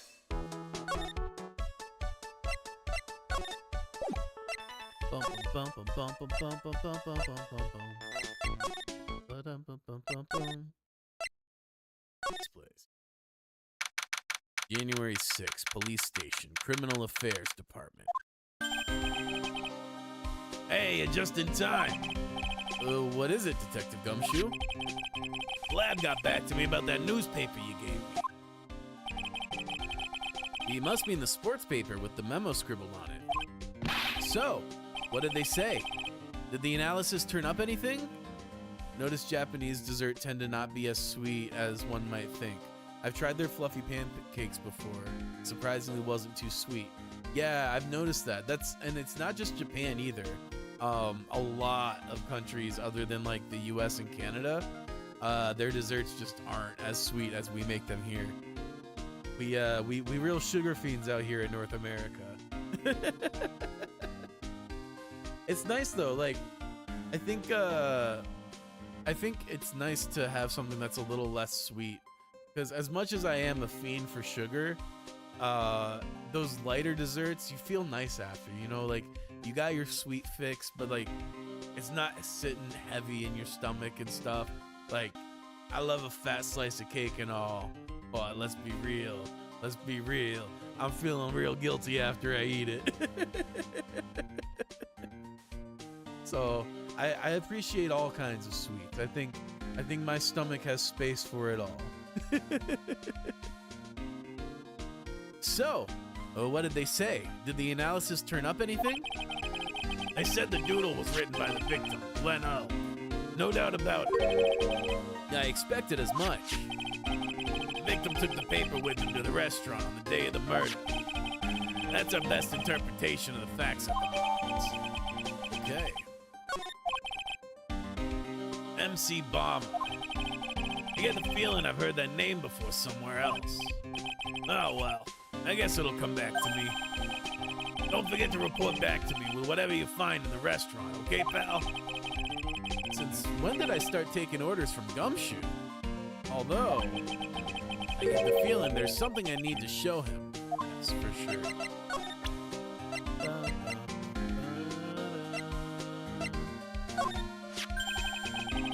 You got one of those aroma bottles too, huh? Only this one doesn't smell. Huh? I don't get you. This was mixed in with all the other aromatherapy bottles, but it's not the same. It doesn't even look the same. Wouldn't you agree? A cologne bottle that doesn't smell, huh? It smells like a skunk to me, pal. Mind letting me borrow that bottle for a while? I want to send it to the lab for analysis. The victim was poisoned, so the contents of this bottle are pretty important. For sure. I had a hunch there was something funny about that chef. You suspect Jean Armstrong? I've got that guy's number. I know what his secret is. That must be the same secret Gumshoe was talking about before. I guess I better fill you in on the details. About this Armstrong guy's secret, I mean.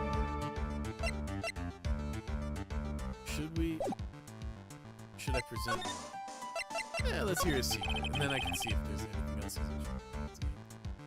So, what's Mr. Armstrong's secret? You ever had a lunch at Très Bien, pal? Yes. So, how was it? To put it nicely, it was inedible. Hey, don't worry about being nice around me, pal. Oh, wrong way. There we go. You and I both know the reason that place is so empty is because of the food. I mean, the place is clean and he's got a girl like Maggie as a waitress, so... Yeah, I guess it's probably the food.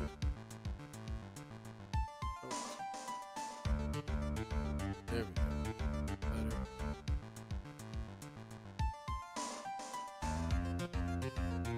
Better. Yes. The real scoop on the guy is he's up to his ears in debt. Really? How much does he owe? This is a copy of his loan contract.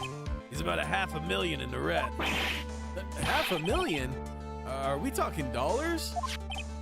Yeah. Hey, if it was sterling, he'd be really in trouble. Sorry, that figure just took me by surprise. Yeah, this case is full of surprises. And I'd be willing to bet that chef's got something to do with most of them. That's my hunch. All right.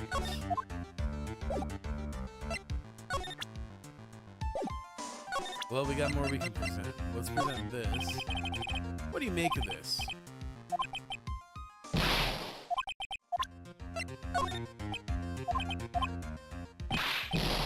Fair enough. Okay. What's this? Oh, okay, so we got that. So let's make a move. Let's make a move.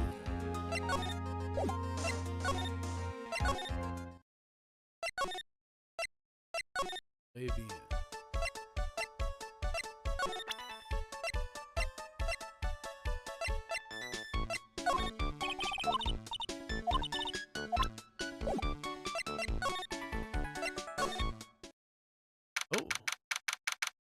January 6th, Vitamin Square.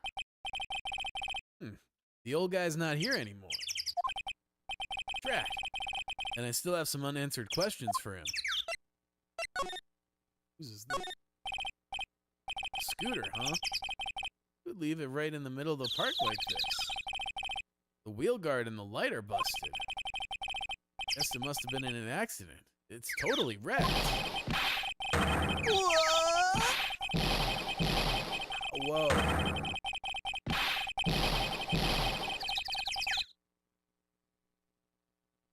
Okay then.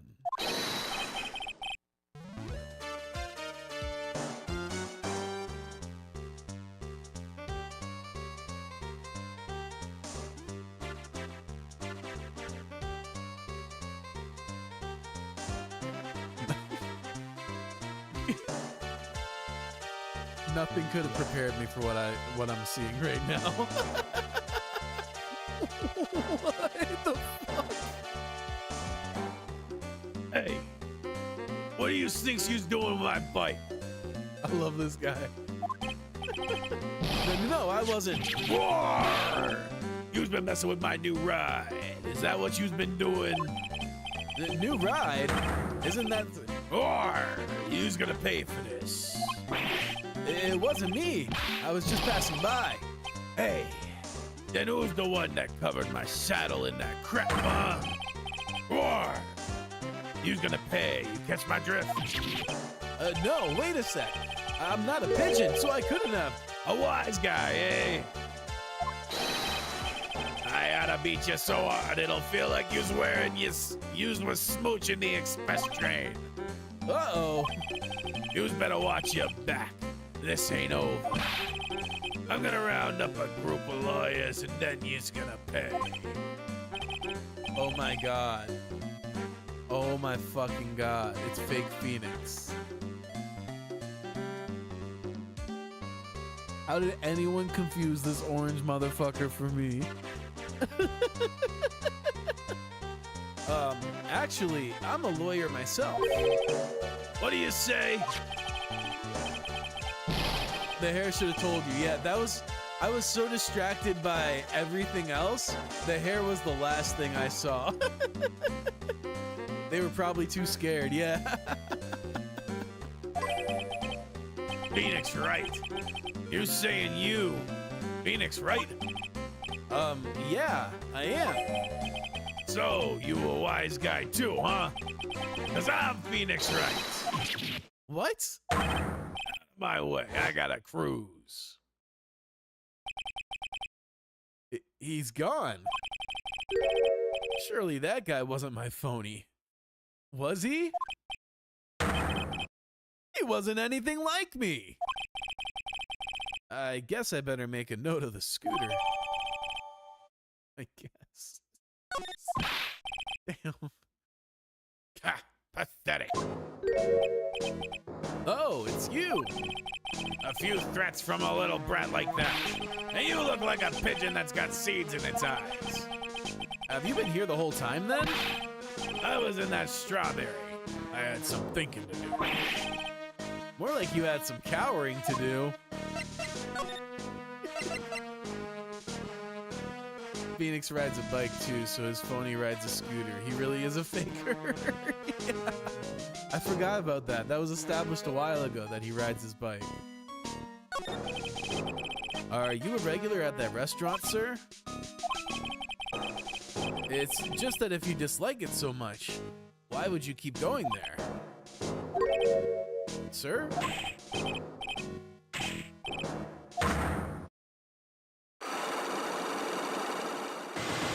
Aha. I knew it. This old guy's got something to hide. But what could it be?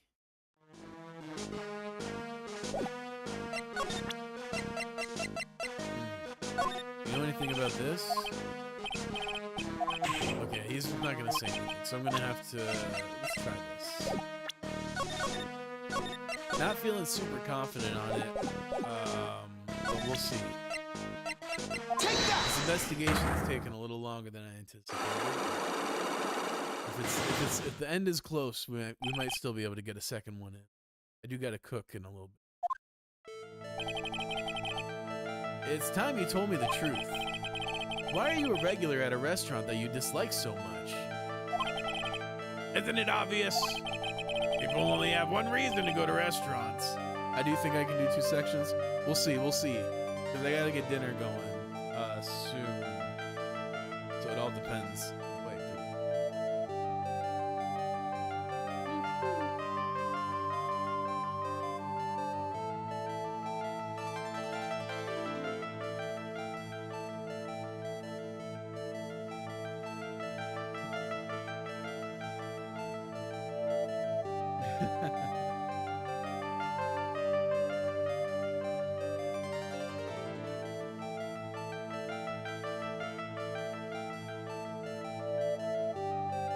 I'll help out so you can get it quicker. I'll try it. Cool. Sounds good. Because, yeah, I need to be, let's see. It's 1. So, yeah, I need to try to truck through it in the next hour and a half.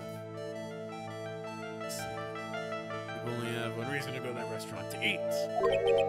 To eat? Is that the whole truth? What do you mean? I don't think you go to that restaurant for the food at all. You insolent brat. How dare you accuse me? What proof have you got? I can tell that not you nor anyone else in this world would go to that place for its food. Take that! Yeah, because of this. The proof is in the pudding. Or in this case, the lunch menu. That's the twin tea set. The food at Très Bien is terrible and expensive. You're wrong. It's cheap. Huh? I'm rich. I inherited money when I was a boy. Yes, I'm stinky.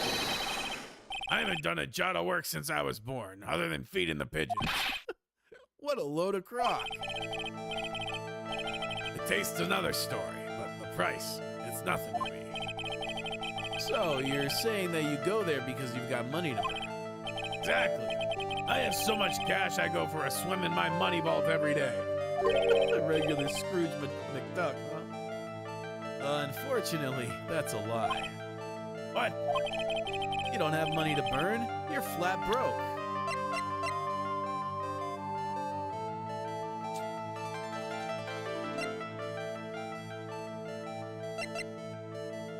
I don't think this is the right guy. Yeah, because that's John. We know Jean's broke. So I don't think we have the evidence for this yet. Check the kitchen, maybe? Nope. Where is Jean?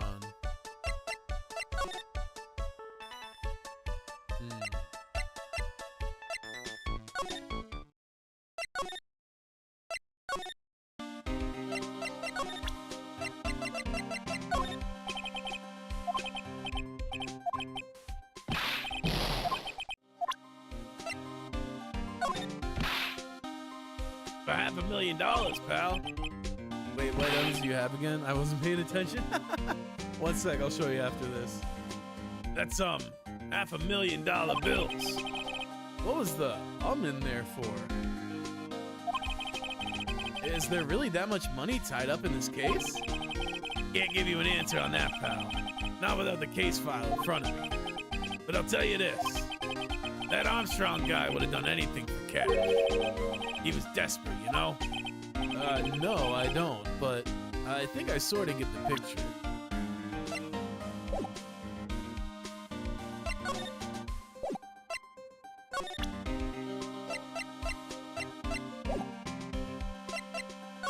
Alright. Oh yeah, let me show you the items.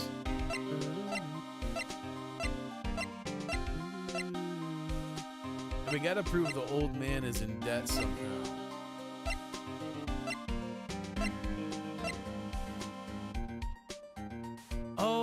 Duh, the job listing. I don't know why I didn't think of that till now. It's all good. We got this now. Yeah, no, exactly. I don't know how I overlooked that, honestly. That's exactly it. I think I got too fixated on the, on John's debt that I just overlooked it.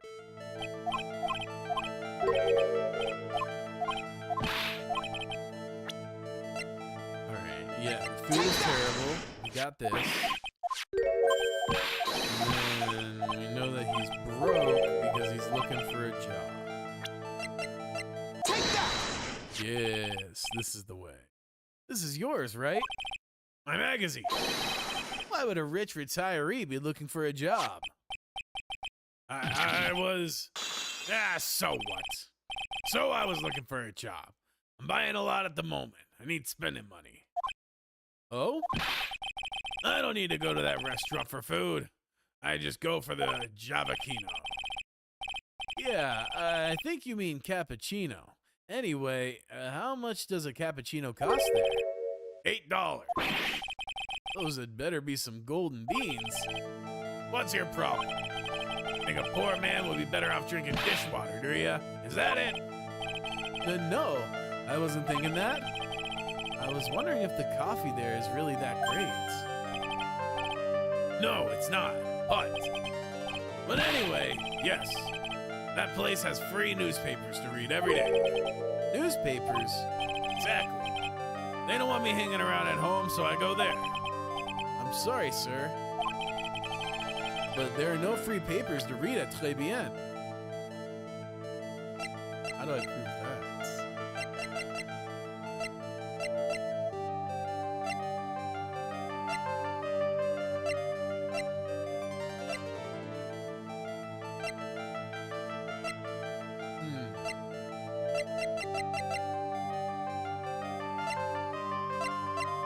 This one I actually don't think we have.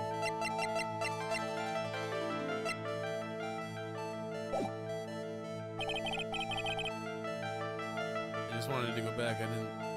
Now I have to do this again. Yeah, that's what I was thinking. I was trying to go back. And then I hit B instead.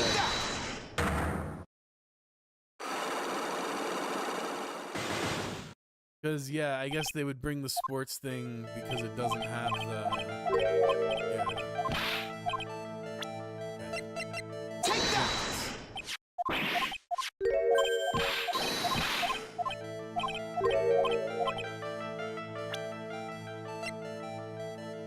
Take that! Hey, let's see.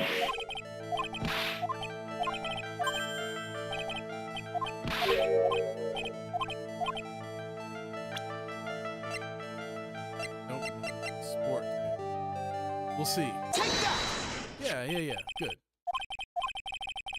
It's a newspaper I found behind the magazine rack at Très Bien. So, what of it? This was the only paper there, and it's dated more than a month ago. What? You see what I'm getting at here? That restaurant doesn't get newspapers. This is just one that the customer happened to leave behind. Here we go. Tell me, why are you so determined to hide the truth? I'm not hiding anything. I'm gonna have to put this guy out of his misery.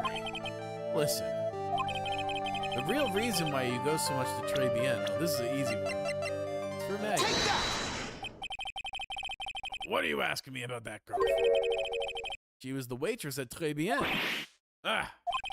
Therefore, the answer to the mystery, why an old man would drink expensive coffee at a terrible restaurant, is the waitress. But I don't recognize that face. And you're probably telling the truth there. Yikes. Because you weren't looking at the girl's face, but at her outfit. Oh. That's the truth, isn't it? You became a regular at the restaurant because of the waitress's uniforms. That uniform is all you can think about, isn't it? I can't take it. To you, that waitress was your... Enough, please, no more. Stop saying that word. Stop saying waitress. Stop it, stop it, stop it. Hey, we got him.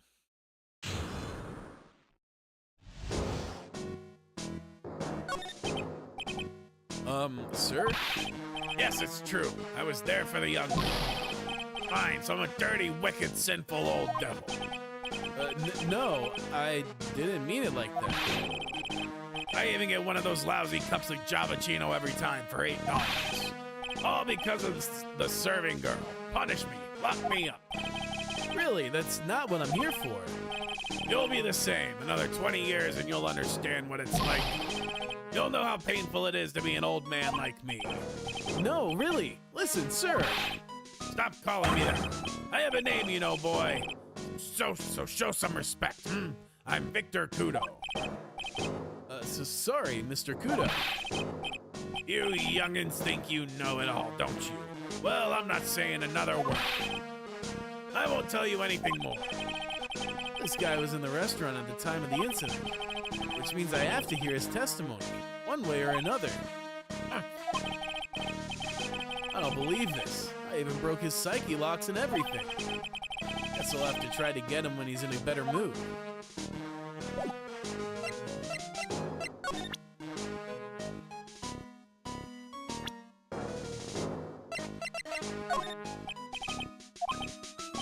Yeah, okay, so all that for seemingly nothing at the moment, at least.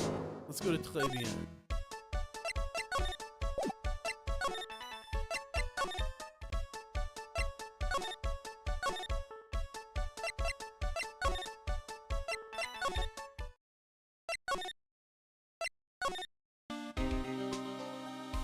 Maybe present something to Maya?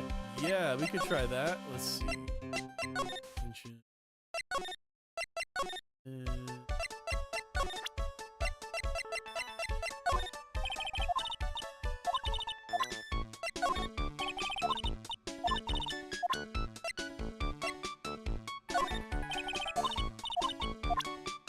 Doesn't look like it.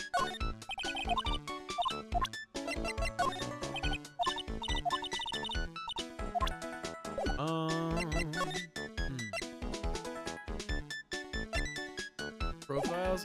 Maybe. Let's see. Oh, there we go. Oh, is that old man? Is he still feeding the pigeons? Yeah, he fed me as well.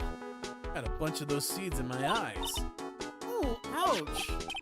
Hey, Maya, would you mind coming with me for a while? Huh? Me? Why? There's something I really want to ask that old man. Sure, okay. I'll just get changed. No, hang on. Can you go like that? I guess. Sir. You again. Well, I see. Nick, his eyes are burning into me. It's okay. I think it's going pretty well. Huh? You're still just a little child. Run along and play on the slide, all right? Play on the slide? Ah, you're so close. A little more and he would have spilled. Pigeon. How can we crack this guy? Excuse me, please, sir? What? Can't you see I'm feeding the pigeon? Mia. Mia? Well, If you don't mind, sir, I'd really love to talk with you. yes. Of course, certainly. I'm Victor Cruz. Even from beyond the grave. Wow. About the incident. You mean the man who died after drinking the Javachino? It's like he's a different person. It was quite a shock, even for me. He was a strange-looking boy. The girl took the Javachino over to him, you see? And? Was the customer alone? Definitely. He was the only person at the table. Then he took one sip of his Javachino And and he said something like, "Whoa!" And then he collapsed dead. oh, how terrifying. You're so good at listening, aren't you? I'll tell you anything, whatever you want to know. He certainly seems to be telling the truth now. But it looks like Mr. Kudo didn't see this other man either. Do you like the food at Très Bien? Well, of course. I'm really quite a sophisticated man. I was a young businessman once, you know. Where are you? I set up a casino in London. Really? How interesting. Eating the food at that restaurant really takes me back to my days in France. What a lovely story. London's in England, not France. Oh, yes. France is wonderful. I'd love to show you around the city sometime. It's too much. I can't take it. I want France. I can't believe Mia's laughing at the guy. You visit Très Bien a lot, don't you? Of course. I mean, yes. I'd like to come and see you there. Really? Oh, you flatter me so. The owner would be delighted to welcome you, I'm sure. Careful of that chef, my dear. The chef? You mean Mr. Armstrong? That's right. The man's an ex-con. He's an ex-con. Whatever did Mr. Armstrong do? Oh, no. Those eyes. I can't take this. Mia's really got this guy eating out of her hands. He steals things from his customers. From his customers? Gloves, handkerchiefs, little things, maybe. He's a pilferer, so you be careful around him, my dear. Are you sure about this? Of course. He was arrested for it once. I was there when it happened, having my Jabachino. He really is a regular. Let me write you a little haiku about it. A haiku? A Japanese poem. It'll explain all you need to know about that chef. Law, convicted before. A wicked man or woman. Repeat offender. If he takes anything again, you let me know. If it's not too expensive, I'll buy you a replacement. Poor guy. He couldn't do enough for Mia. Okay, Phoenix. It's about as much as I can do to help. Thanks, Mia. We got some really important information thanks to you. Honestly, I can't believe Maya called me for something like this. Okay, so we got the info from the old man now. Here we go. January 6th. Très bien. Guess it's about time to wrap up today's investigation. Had enough of being a waitress? Yeah, plus, no one came to the restaurant. Oh la la, Mademoiselle Maya. No. How can you leave me like this? I'm sorry. That reminds me. Mr. Armstrong had a psyche lock. Or 3, didn't he? He did. I'm gonna have to break those. Mr. Armstrong, I hope you won't mind, but I'd like to have another word with you. Oh, volontiers, of course. Let's save.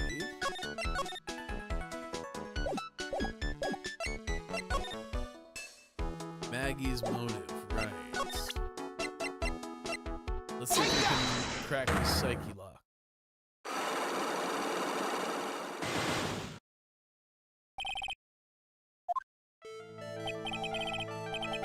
Oh, what's happening? I do not like this horrible feeling. I have to know the truth. What happened that day? Hello! Sorry. Hello, hello, I will confess everything. Just don't hurt me. Huh? Well, that was a new world record. It was a lottery ticket. I'm confident you can break this lock and the section will end here. Pretty much the end if I remember. Cool. A lottery ticket. Le man who died here had a lottery ticket. For $500,000. $500,000? Oui. But after the incident, these tickets... It disappeared. The ticket disappeared? This was the motive that the prosecution gave for Maggie. They said that she poisoned the man to get the $500,000 lottery ticket. Oh, here comes the ads. See y'all in a few. Appreciate you. Well, why didn't you tell me about this sooner? Mais alors? You've been trying to hide this information about the lottery ticket from me, and I want to know the reason why. No, monsieur, you dug me, but I have confessed to you everything that I know. Mr. Armstrong, the $500,000 lottery ticket. I think I know who took it. I think the winning ticket was stolen by this person. Take that! Mr. Armstrong, I believe there's a very high probability that it was you. Ah! Wow, that is one piercing scream, even for a man like him. Mais pourquoi moi? Why, you have no evidence. I am not Mask the Mask. I am not the kind of person who steals the property of others. Sorry to disappoint you, Mr. Armstrong, but I have evidence to the contrary. I present to you proof that you've stolen from others in the past. I mean, I guess we could do this or this, like...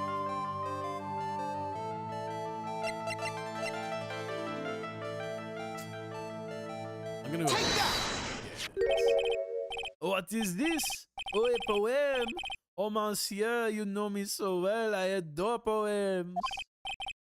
Please read it and put some feeling into it.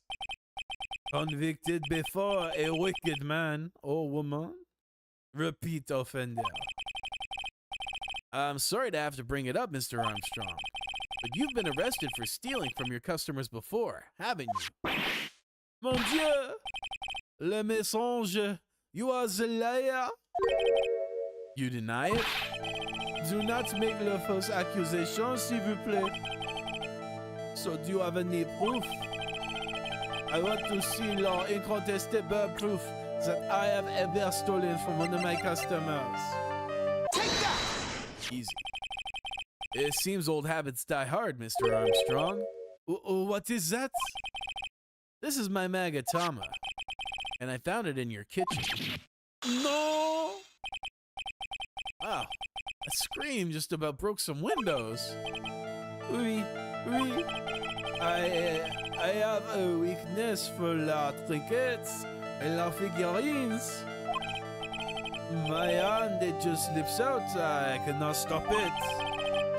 You've stolen handkerchiefs, gloves, and other things from your customers, right? Oui, it is la truth. I am just a timid little girl inside, monsieur. A timid little girl. Besides, this time it was not a small trinket, oui. It was $500,000. Mais non, why would I steal it? I have no need for such money. Really now? Oh, monsieur, what is it? Isn't it true that you're in some pretty serious trouble? And that you're in desperate need of a large amount of cash? Take that! We got him. This restaurant is deep in the red, isn't it? You have a loan to the tune of $500,000. That lottery ticket would have wiped out your debt. Good. Well, Mr. Armstrong, what do you have to say for yourself?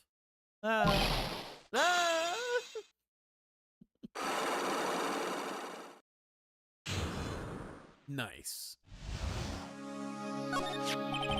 Mr. Armstrong, you said the victim had a winning lottery ticket for $500,000. How did you know he had something like that in the first place?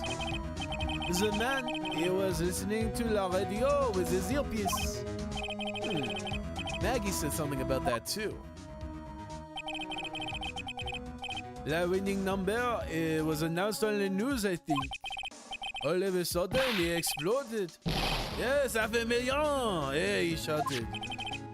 And the ticket? Oui, he had all of his tickets spread out on the table. I was so desperately in need of money, so I put the poison in his coffee. No! Oh no, you naughty man. I simply helped myself to one of his tickets.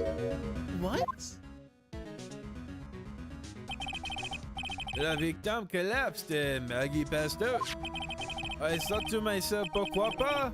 There's so many of them. Yeah, but only one of them was the winning ticket, right? How could you do that, Mr. Armstrong? Maggie was arrested because of you. No, this is not true. I did not take it. La ticket for half a million, I mean. But you just told us you did. You said you took a ticket. Mais non, ma fille.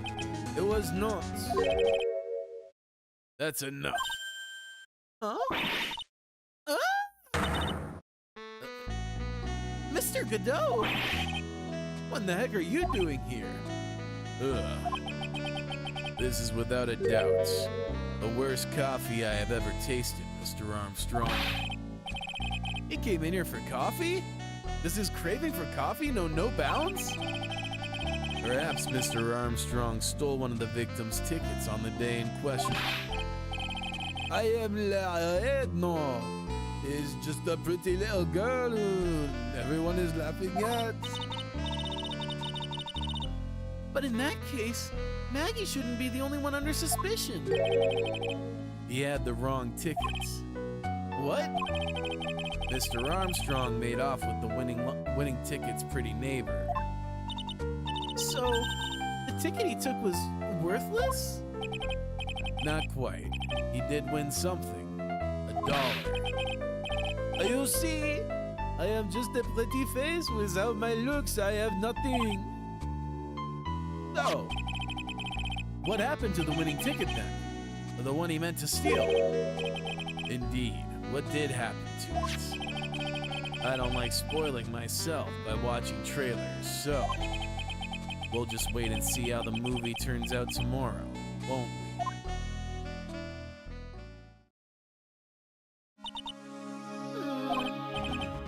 Voila, you two! Time to laugh at our pretty little airhead! Looks like I won't be needing this note anymore. I wouldn't be so quick to discard it. Looks like we've got a new mystery now. Namely, where did the winning ticket go?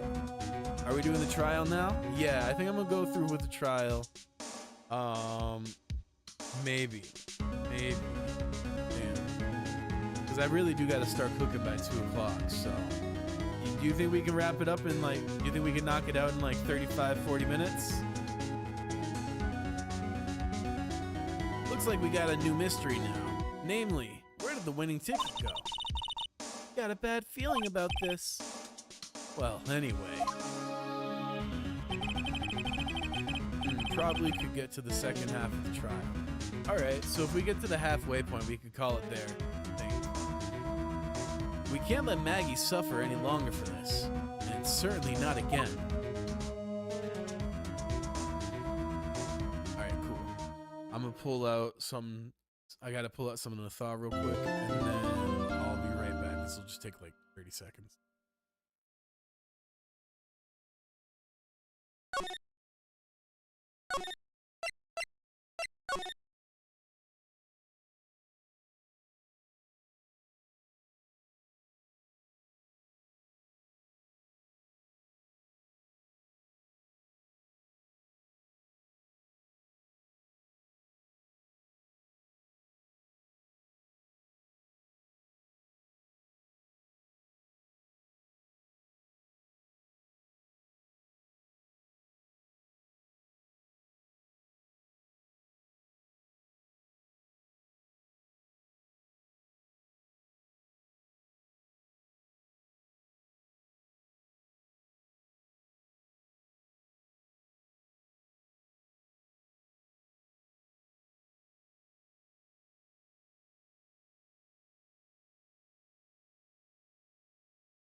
I think by next week you could be done with this game if progress stays consistent.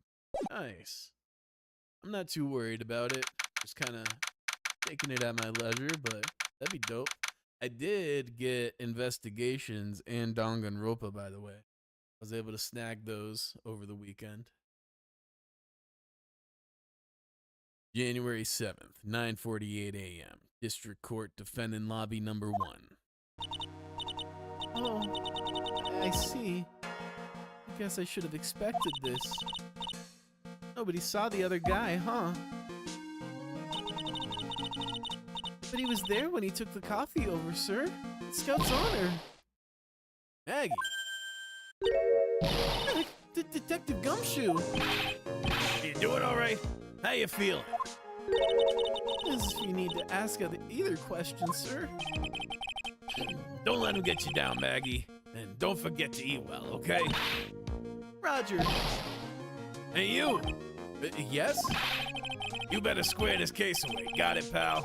Maggie's innocent, you hear? If you screw up, then I'll be doing some squaring away myself. Squaring away some paperwork for your arrest. I think he's serious. Hey, detective. You're on our side for once, right? Yup. You'll be able to help Maggie out, right? Really? Can you, sir? Of course. I got the situation under control. I'm gonna be the first witness on the stand today. Something I say doesn't mesh with the facts. Make sure you point it out, all right? Sure. Okay. We're forming a united front today, pal. You get me? I can't tell you how grateful I am, sir. I've always admired you so much, detective. I know I can count on you. Looks like it should all go pretty smoothly today, huh? I can only wish. Yeah, for real.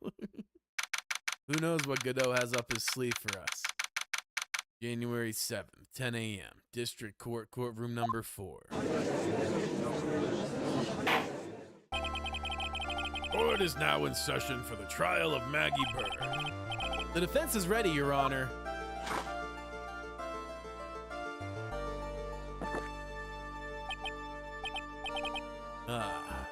Bitter. Mr. Rex. Yes, Your Honor. What's wrong? Nothing. It's just whenever I addressed you in the previous trial, your response was, "Who's talking to me?" It was a little, well, intimidating. No, that wasn't me. That was the phony Phoenix. I see. So our trusty Phoenix Wright is back with us now, is he? Our trusty? So, Mr. Godot, your opening statement, please. I love how he had to test him. He's like, Mr. Wright? Oh, thank goodness. He's normal. This fake Phoenix traumatized the judge, it seems like. Mr. Trite, whether you're a fake or the real deal, we will find out soon enough through this trial today. But I can already tell you, I'm the real Phoenix Wright. I wasn't questioning whether you are Phoenix Wright or not. I was questioning whether you had studied law or not. Damn. That's what I intend to find out. There's no denying it. Behind that mask is a man who really hates me for some reason or another. As everyone is aware, the court has already given its verdict on this case once. Therefore, I won't stand for irrelevant testimony during this retrial. Nor will I stand for a simple repetition of the evidence presented in the first trial. I'm not planning on repeating anything that phony me said. Trust me. Now then, Mr. Godot, please summon your first witness. It's gumshoe time. Let's start with the formalities, shall we? Name and occupation. Witness, state your name for the court. Huh? Oh, sorry, sir. The name's Police Department Detective. Occupation, Dick Gumshoe. He's so flustered. Other way around, detective. Huh? Oh, sorry. Anyway, I'm the officer in charge of this case since yesterday, sir. Since yesterday? Yeah. The guy who was on the initial investigation's tied up with another case now. I hope Gumshoe really got everything under control. For everyone's sake. So, I see. So, Detective Gumshoe, would you outline for the court the basic facts of the case? Yes, sir. The victim's name was Glenn L. He was a professional programmer. He was on the payroll of Blue Screens Incorporated, a local company. This is the victim's autopsy report. The court accepts this into evidence. Died of potassium cyanide. Ooh. Time of death was between 1:30 and 2:30. No one mentioned his mouth foaming? Because that's really weird of cyanide poisoning. And here are the floor plans for the restaurant. When the incident took place, the victim was sitting right here. Poisoned coffee was brought over to him by the waitress. The waitress being accused? Yeah. The victim died from poisoning almost immediately after he took a sip of the coffee. At the time of the incident, there were two other people in the restaurant. Mr. Gene Armstrong, the owner and chef, and a regular by the name of Mr. Victor Kudo.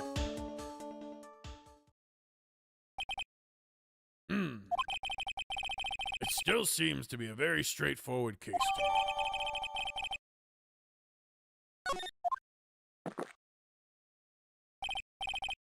Come, detective. Take up this hammer. And nail the defendant's coffin shut with your own two hands. Now then, Detective Gumshoe, let's have your testimony. Yes, sir. Here we go. When the incident took place, the victim was alone at his table, sir. We understand that the guy, Glenn L., was listening to the radio at the time. Traces of poison were found in his coffee cup. And what we found was potassium cyanide. That stuff really packs a punch. And, it looks like Miss Bird might, had some kind of motive.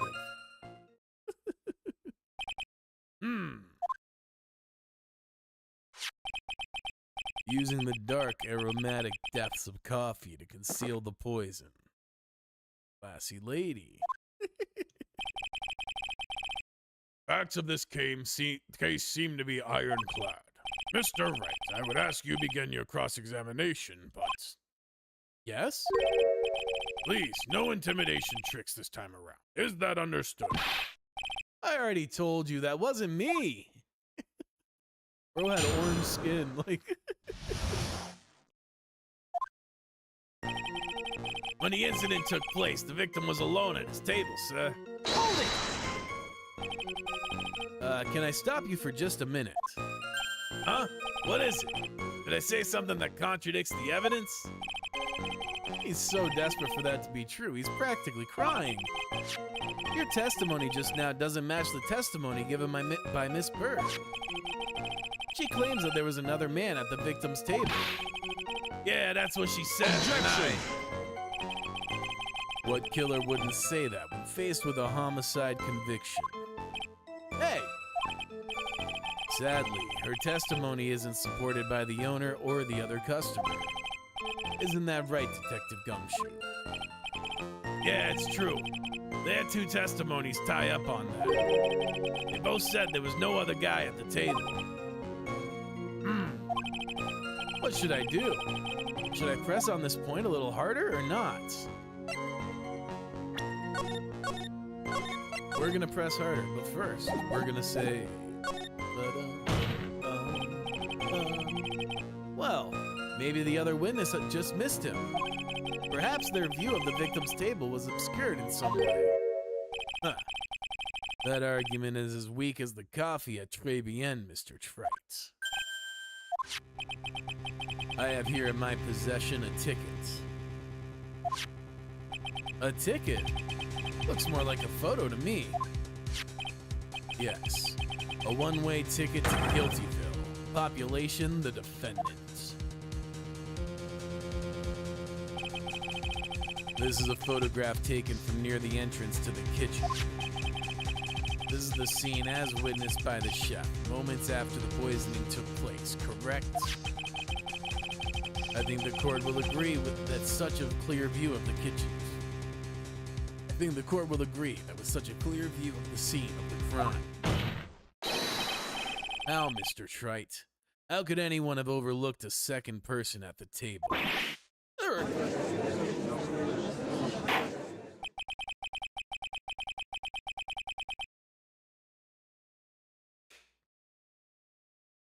It certainly seems to show the victim's table extremely clearly.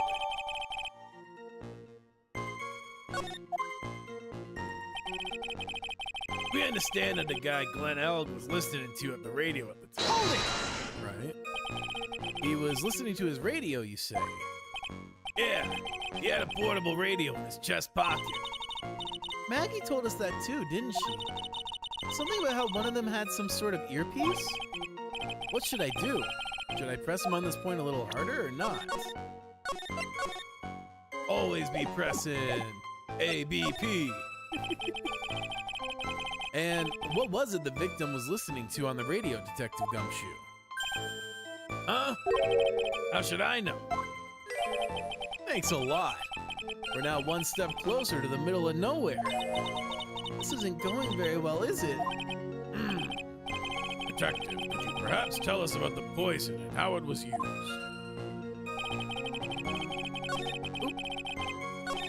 Hold it! So, traces of poison were found in the coffee cup and nowhere else? Not sure I get you, pal. Was the poison a liquid or was it a powder? If I had to put it in layman's terms, I'd say it was a powdery substance. So the poison could have been in anything that was on the table. Sugar, salt, pepper. Objection! Huh. Do you put salt and pepper in your coffee, Trite? The victim took his coffee black with no sugar. It seems that the poison could have only been in the coffee. What should I do? Should I press him on this point a little harder or not? Always be pressing. Always! Are you absolutely certain that the victim even drank any of his coffee? Huh? What do you mean? According to this file, the poison was found in the victim's coffee cup. But what proof is there that the victim ever drank any of it? Oh, hey, you're right. That's what I was thinking. In case you were wondering, that last objection was for the detective there. Huh? For me? Oh hey, you're right. Maybe fooling the court, but I'm not falling for it. If you have time to waste, you have the time to present that piece of evidence. That piece, sir? Yes, that piece.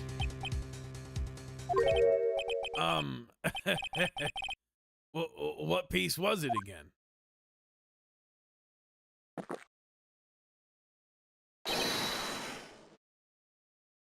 Oh shit. Should I be grateful this coffee's only hot enough to give me first-degree burns? Oh, now I remember. This is the, victim's coffee cup. Yes, the victim's cup. Take a good look at the rim. Oh, yes, it's unmistakable. There's clearly a coffee stain on it. Conclusive proof that the victim did drink the poisoned coffee that was in this cup. Let me just say, I don't think porcelain stains that easy. Because I've drank a lot of very dark tea in this coffee, in this cup. Yeah. Just saying. It definitely, like, stuff like that, it can stain, because, like, this dude was yellow when I got him. Like, dead ass, he was yellow, like a light yellow.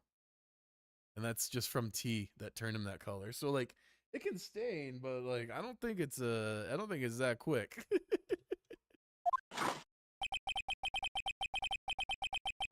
The victim gulped down the bitter death the waitress brought to him like this.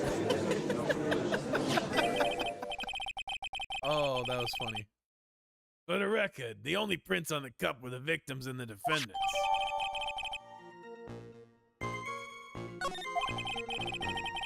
On further investigation of this cup, we found a certain chemical substance. And what we found was potassium cyanide.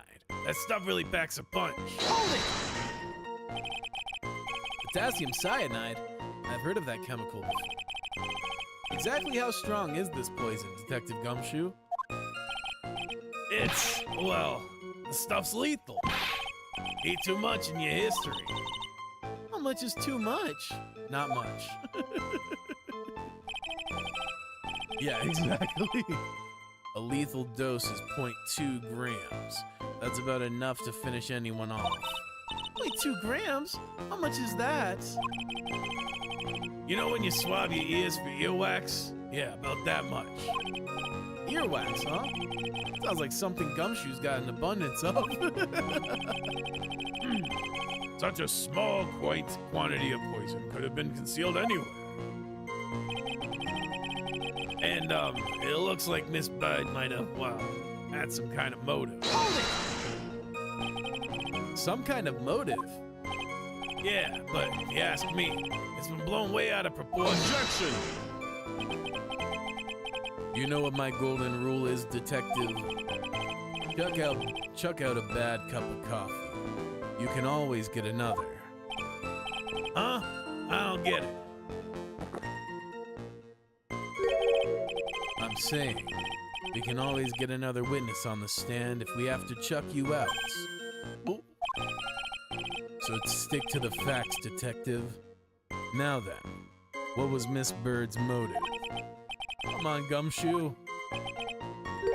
She was, they said she wanted to steal a lottery ticket. I knew it. That's what we heard yesterday too. Disappeared from the scene of the crime. And it wasn't just any lottery ticket. It was a winning lottery ticket for $500,000. Mr. Armstrong knew about the ticket too, didn't he? But he stole the wrong one. Then, is it possible Maggie stole the winning one? What should I do? Should I press on this point a little harder or not? We go on a press. On, pressing on, all my distress is going, gone. Wait a minute. The mere fact the lottery ticket disappeared in no way implicates my clients. Ah. I have here in my hand the very ticket in question. That's the $500,000 lottery. That's the $500,000 lottery ticket? One of the female police officers found it when she was conducting a search of the defendant. Damn. What? This is not going well. Order! Order! She's quite a lucky bird, our little waitress. You will submit that ticket as evidence to the court immediately. I'd better keep an eye on that ticket. The way the judge's voice is quivering. Yeah, for real. This ticket was presented to the court in the previous trial too. But it feels heavier now somehow. $500,000, you say? It's just a scrap of paper. What matters is where it was found, Your Honor. And that's on Maggie's person, unfortunately. That's enough. The facts of this case seem to be overwhelmingly clear to me. The defendant had ample opportunity to commit the crime of which she is charged. Furthermore, it seems beyond reasonable doubt that she did indeed commit this crime. I like an old woman who knows the score. An old man. There is also the matter of the $500,000 lottery ticket.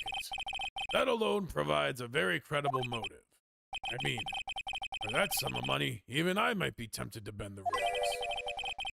I don't mind an old man who is weak to the siren call of money. Not good, Nick. The evidence against Maggie is starting to pile up fast. Yeah, that's because the court has ruled guilty once already. I'd say it's about time to wrap up this repeat performance with one final decisive piece of evidence. He's got more evidence against Maggie? This is the apron the delightful Miss Bird was wearing at the time. Wait, does that got blood on it? What the hell? Oh, it's not the cleanest apron I've seen. That stain looks like... It can't be blood, can it? Ah. It seems the star of our play was a little flustered and somehow spilled coffee on herself. The coffee? That's not exactly the first thing that caught my eye. Yeah, for real. Of course, the coffee stain isn't the most interesting thing about the apron. No, there's something else that stands out even more. Something else? I presume you mean... Of course, I'm referring to the pockets. The pockets? A search carried out right after the incident uncovered this. Potassium cyanide. The very poison used by the killer was in her apron pockets. A bottle of poison in Maggie's pocket? Yeah, and Maggie's prints were the only ones on it. What? Ignoring the red stain. Yeah, for real, for real. Talk about an elephant in the room, eh? Order, order, order! This court will accept these items into evidence. Something is definitely fishy. There's something still bothering me, Mr. Goodell. Why have you not explained the bloodstain to the courts? Yeah, exactly. Bloodstain? What bloodstain would that be? Don't play games, prosecutor. The blood-colored stain that's smeared all over the apron. That's ridiculous. No one told me anything about a blood stain. You don't need to be told. Just look at it. Well, detective, could this stain really be blood? No way, sir. That's, it's just ketchup, sir. Ketchup? She must have gotten some on her apron while taking someone their breakfast that day. You could have spoken up a little sooner, detective. Pull a stunt like that again, and I'll have you drink 17 cups of ketchup, witness. Damn. Rough day for Gumshoe. I thought everyone knew what it was already. I haven't seen anything yet to make me doubt the last ruling I made on this case. The motive, the opportunity, and the supporting evidence. Not even coffee, ketchup, yeah. They have all been clearly established. Well, Trite, it seems you really are a phony after all. Ugh. You really know how to drive a man nuts. Witness, please continue with your testimony. Describe for the court the crime scene and the findings of your investigation there.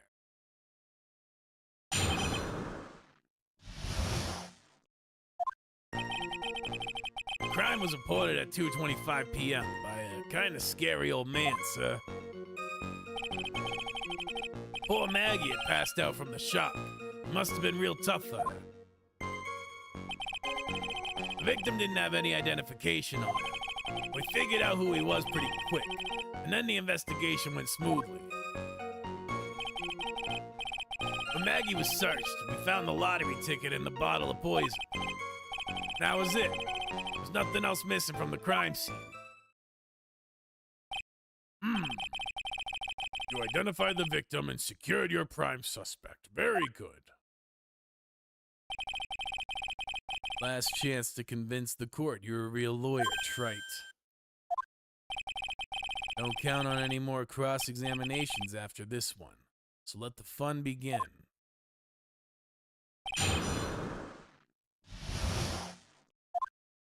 The crime was reported at 2:25 p.m. Hold it! You're... Scary old man, Detective Gumshoe? There's an old man who's a regular at the restaurant where the incident happened. Ah, we're obviously talking about the same old man. Officers were dispatched right after the report came in, but the old guy still made a fuss. What took you so long? Then he hurled abuse at them. And seeds. Seeds.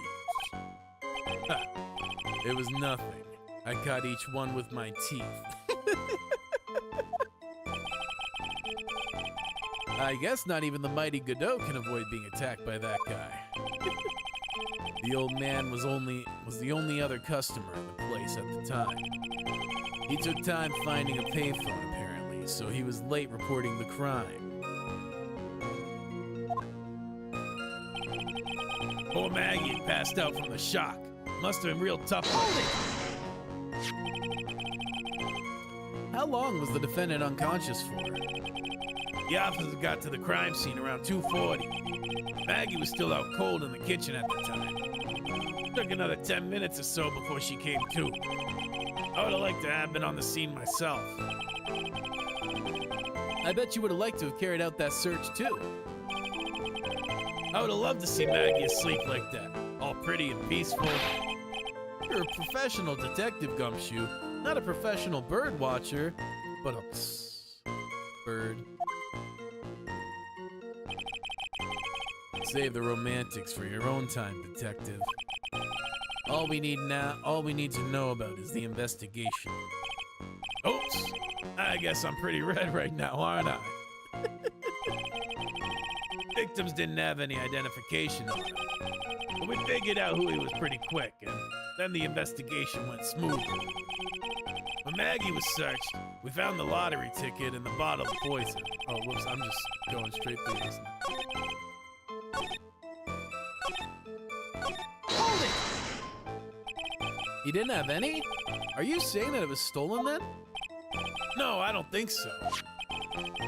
Victim didn't have a driver's license or even a credit card on him, pal. All he had was 58 cents in his wallet. 58 cents?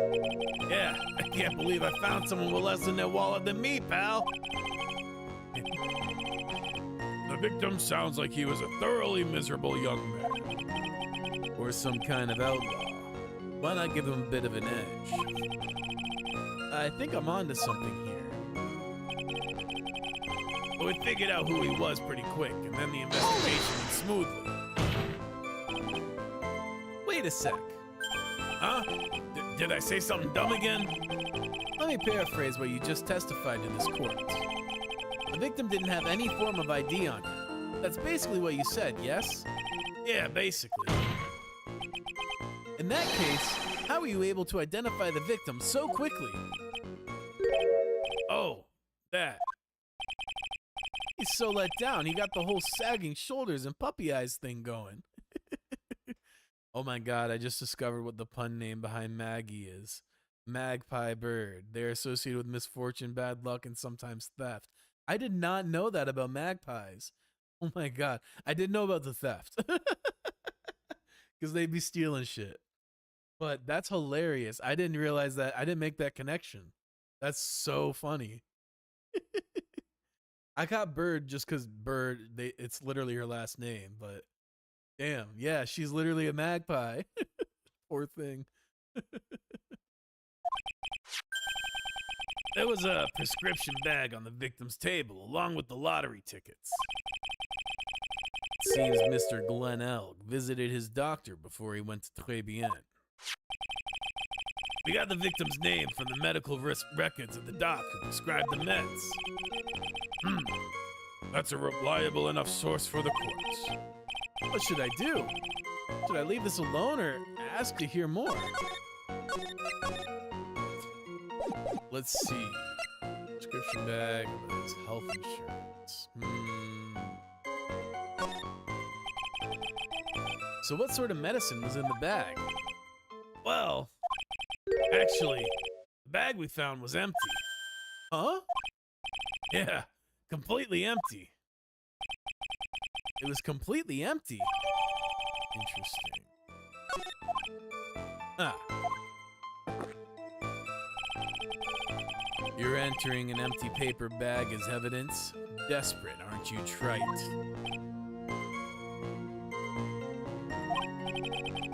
Now, what happened with the investigation after that, detective?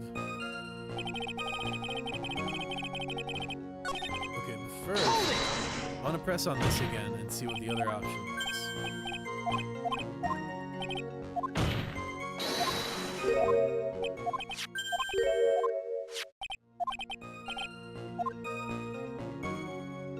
Oh. Okay then.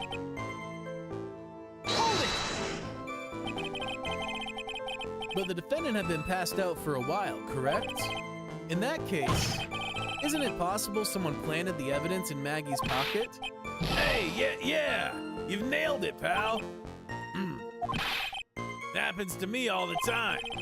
We had a department party the other day, and when I got home, I was wearing the boss's shoes. Objection! What? How did you manage that?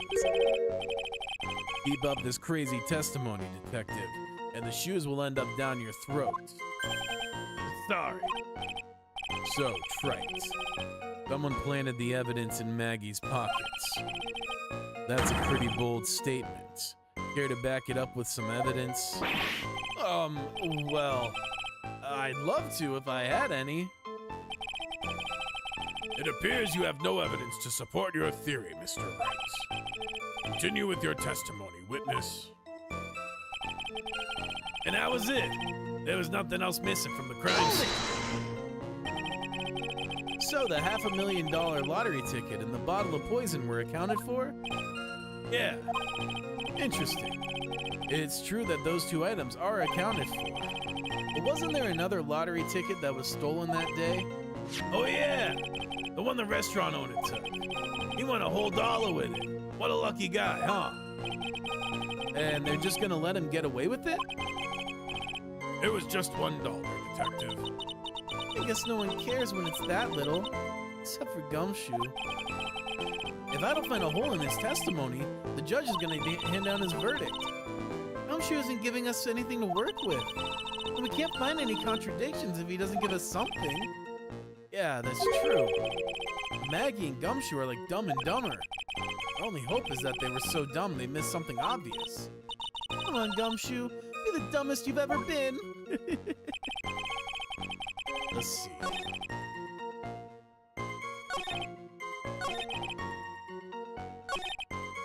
This felt like it had something that we could press with. I'm not sure what, though.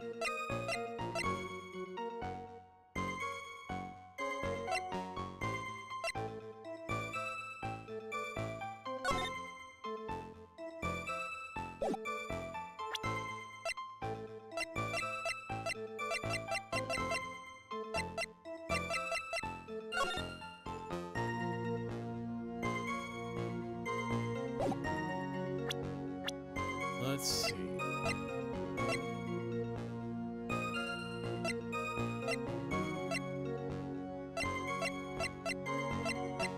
Oh, we don't know his age yet. Interesting. Maybe try pressing again and see what you can come up with. I don't think there's any contradictions. Yeah, I didn't think so either. Let's give that another shot. Victim didn't have it dry yet. We saw this, 50 cents.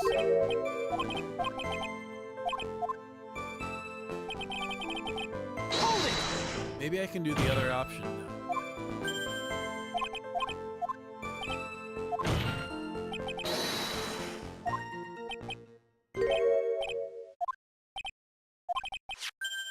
Yep, we got this. And then...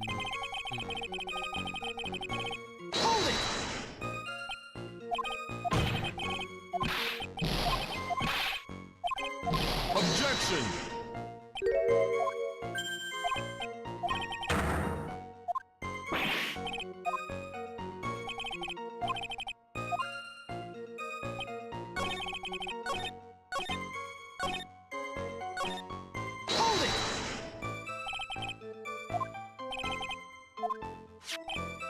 Oh wait, I got it. He said nothing was stolen, but something was. Right. The lottery ticket.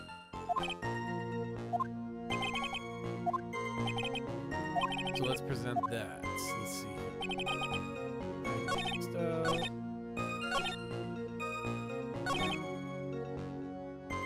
Nothing else missing from the crime scene. I could also see this missing from the crime scene, but I was thinking of the prescription thing. Oh, okay. Interesting.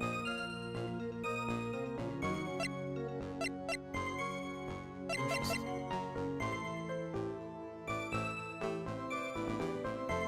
Objection! Detective Gumshoe, I think I should point something out to you. There's just one small contradiction in your testimony. Oh, finally! I'm getting all anxious just waiting, so hurry up, will you? You testified that nothing else was missing from the crime scene. However, the prescription bag you mentioned was empty. Ah, yeah. I probably would have got there eventually, but you definitely helped me get there quicker. Did the officers recover the medicine from the scene of the crime later? No, they didn't. The victim was given a prescription right before going to trading in. Where then did the medicine disappear to? You are too cool, pal! Indeed. Due consideration wasn't given to the victim's prescription in the previous trial. Witness, why do you always overlook such vital pieces of evidence? I guess that's the most careless thing I've done so far, huh? The victim was killed by poison, and the victim's medicine mysteriously disappeared. The victim's own prescription could have been the lethal poison itself. Cooking now. Order, order! Well, Mr. Godot, what do you have to say to that? Ha. That's all. What? Read for the court the name of the clinic on the prescription bag, if you will. Oh God. Oh God. Are we going back to the Hottie clinic? What's the clinic name got to do with anything? New Ear Otolaryngological Clinic. Otolaryngological? Just what kind of illness was the victim suffering from? Mr. Godot? Hardly an illness, Your Honor. More like a bitter war wound, you'd say. A war wound? The day before the incident, Mr. Elg found himself in a fight. He took a blow to the side of the head and ruptured his eardrum. He ruptured his eardrum? And what on earth was the prescription he was given? It was a cream that was to be applied topically inside of his ear canal, not to be ingested. What? It's mentioned in the autopsy report if you read the fine print. They found traces of the medication in the victim's left ear. Yes, here it is. In very, very fine print. It seems Mr. L correctly applied some of his medication while he was at Fabienne. Therefore, it would be absurd to believe that he would have eaten his medication. It seems that this medication is irrelevant to the case after all. No! Nick, if you don't think of something quick, it'll all be over. She's right. But I can't get away with any old weak objection. What should I do? First, you should save. Push. We gotta push it. Only moments ago, Mr. Godot made the following statement. It seems Mr. L correctly applied some of his medication while he was at Fabienne. If that's the case, then why was the medication not found at the scene of the crime? But the medication in question was for topical use inside the ear canal. Objection! That doesn't change the fact that it could not be found at the crime scene. However insignificant it may seem, it's a lawyer's duty to pursue the truth. Objection! You know as well as I do that medication is irrelevant. It hardly seems likely that a prescription drug would contain potassium cyanide. Objection! It hardly seems likely that the coffee waitress served wouldn't contain it either. But it did. The possibility is undeniable. That's enough. Mr. Godot, is the detective the only witness the prosecution wishes to call? Mr. Godot. I've got my own witness I'd like to call, sir. It's the old man who was there in the restaurant on the day of the murder. Victor Kudo, the pigeon hater? Very well. Matter of the disappearing medication seems a little more than trivial at best. However, it wasn't explored at all in the previous trial, and that is something that bothers me. Yay, good job, Nick. The court will adjourn for another 10-minute recess, after which we will hear the prosecution's next witness. I suppose this means I'll just have to finish you off in my last 6 cups. Court is adjourned for recess. Hey, oh, that wasn't the half. January 7th, 11:03 a.m. District Court, Defendant Lobby Number 1. Might be time to call it a day here if you can't finish it all the way. Yeah, I'll probably call it here. So, just save it here and call it a day. Cool. Oh, I nearly died in there. All right, let me hit that sweet save. And we'll call it here for today, but we will resume tomorrow. And dinner is going to be leftovers from tonight tomorrow, so we'll be able to do a longer stream. Probably try to, I don't know, we'll see. Maybe we'll marathon through and finish this case. But either way, I appreciate y'all being here. I hope you had some fun. How am I feeling about the case? It's cool. The trial is already pretty funny. There's been a few witty exchanges. So just kind of based around the whole fake Phoenix thing. So that's already been really entertaining. But now that we've met fake Phoenix, I know the climax of this case is going to be comedy gold. I can't wait. But yeah, it's been a lot of fun. And I'm excited to see where it goes. It's also only 2 cases after this one. Oh, when he appears, it's gonna be fire. I bet. So, like you said, we're rounding out this trilogy, which is gonna be a little bittersweet. You know, it's always bittersweet finishing a game like this, but then we'll have investigations, and there's another game I wanted between these. Case 4 is really short, so it's mostly 5 that's long.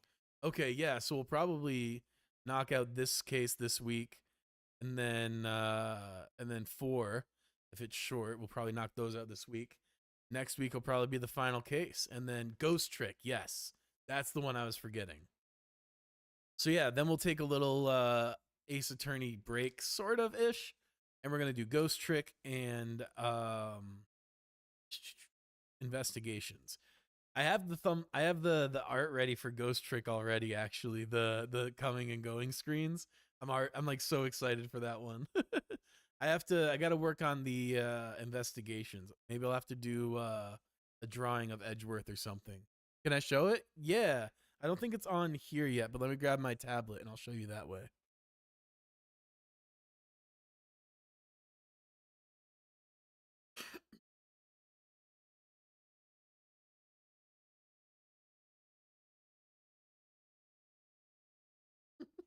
I was doing practice this morning. Trying to work on drawing my lines a little cleaner.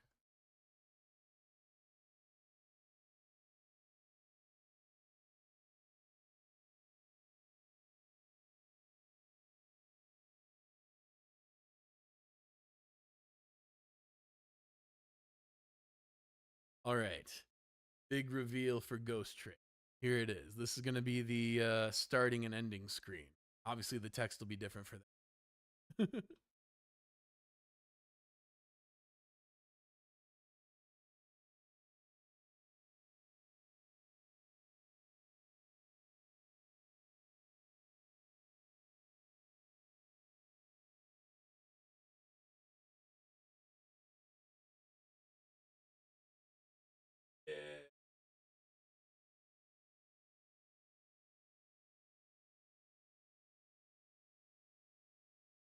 So yeah, I recreated the cover of it. I thought it was such a sick image. Love seeing the pro tag design in this game, so I love this. Perfect, perfect. And who knows, maybe there'll be another character I really like, and I'll have one be. I'll probably keep that one as the ending screen just because the pose it works so well for like a thanks for watching. So if there's another character I like, I'll probably draw them and then use that as the starting screen. But yeah, that'll be the screen for Ghost Trick. Anyways, I appreciate y'all so much. I had a lot of fun. Always a treat to see you, Kev. I'm not sure if Tony's still here, but Tony, appreciate you coming through. And I'm sure there will be a few, especially if you like quirky Ace Attorney characters. Hell yeah. Well, I will see y'all tomorrow for some more Ace Attorney. Till next time. Peace.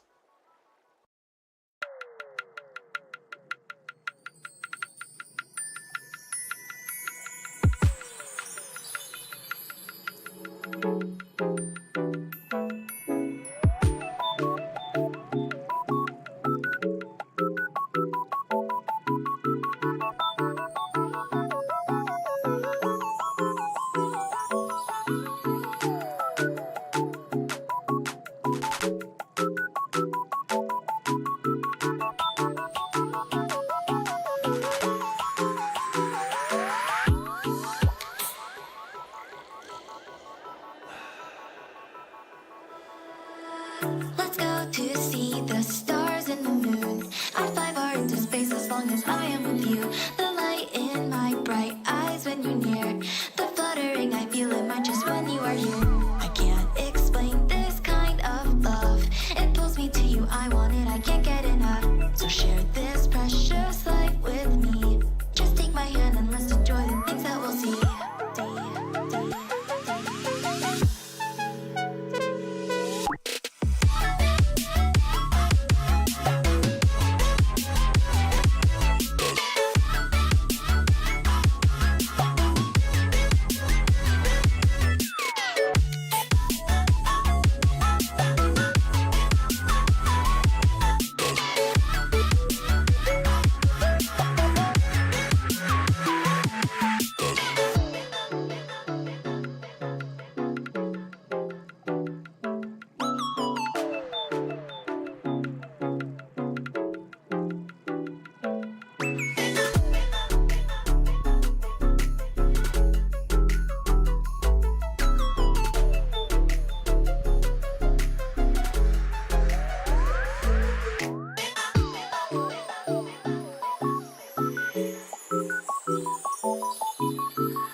Let's go to see the stars and the moon.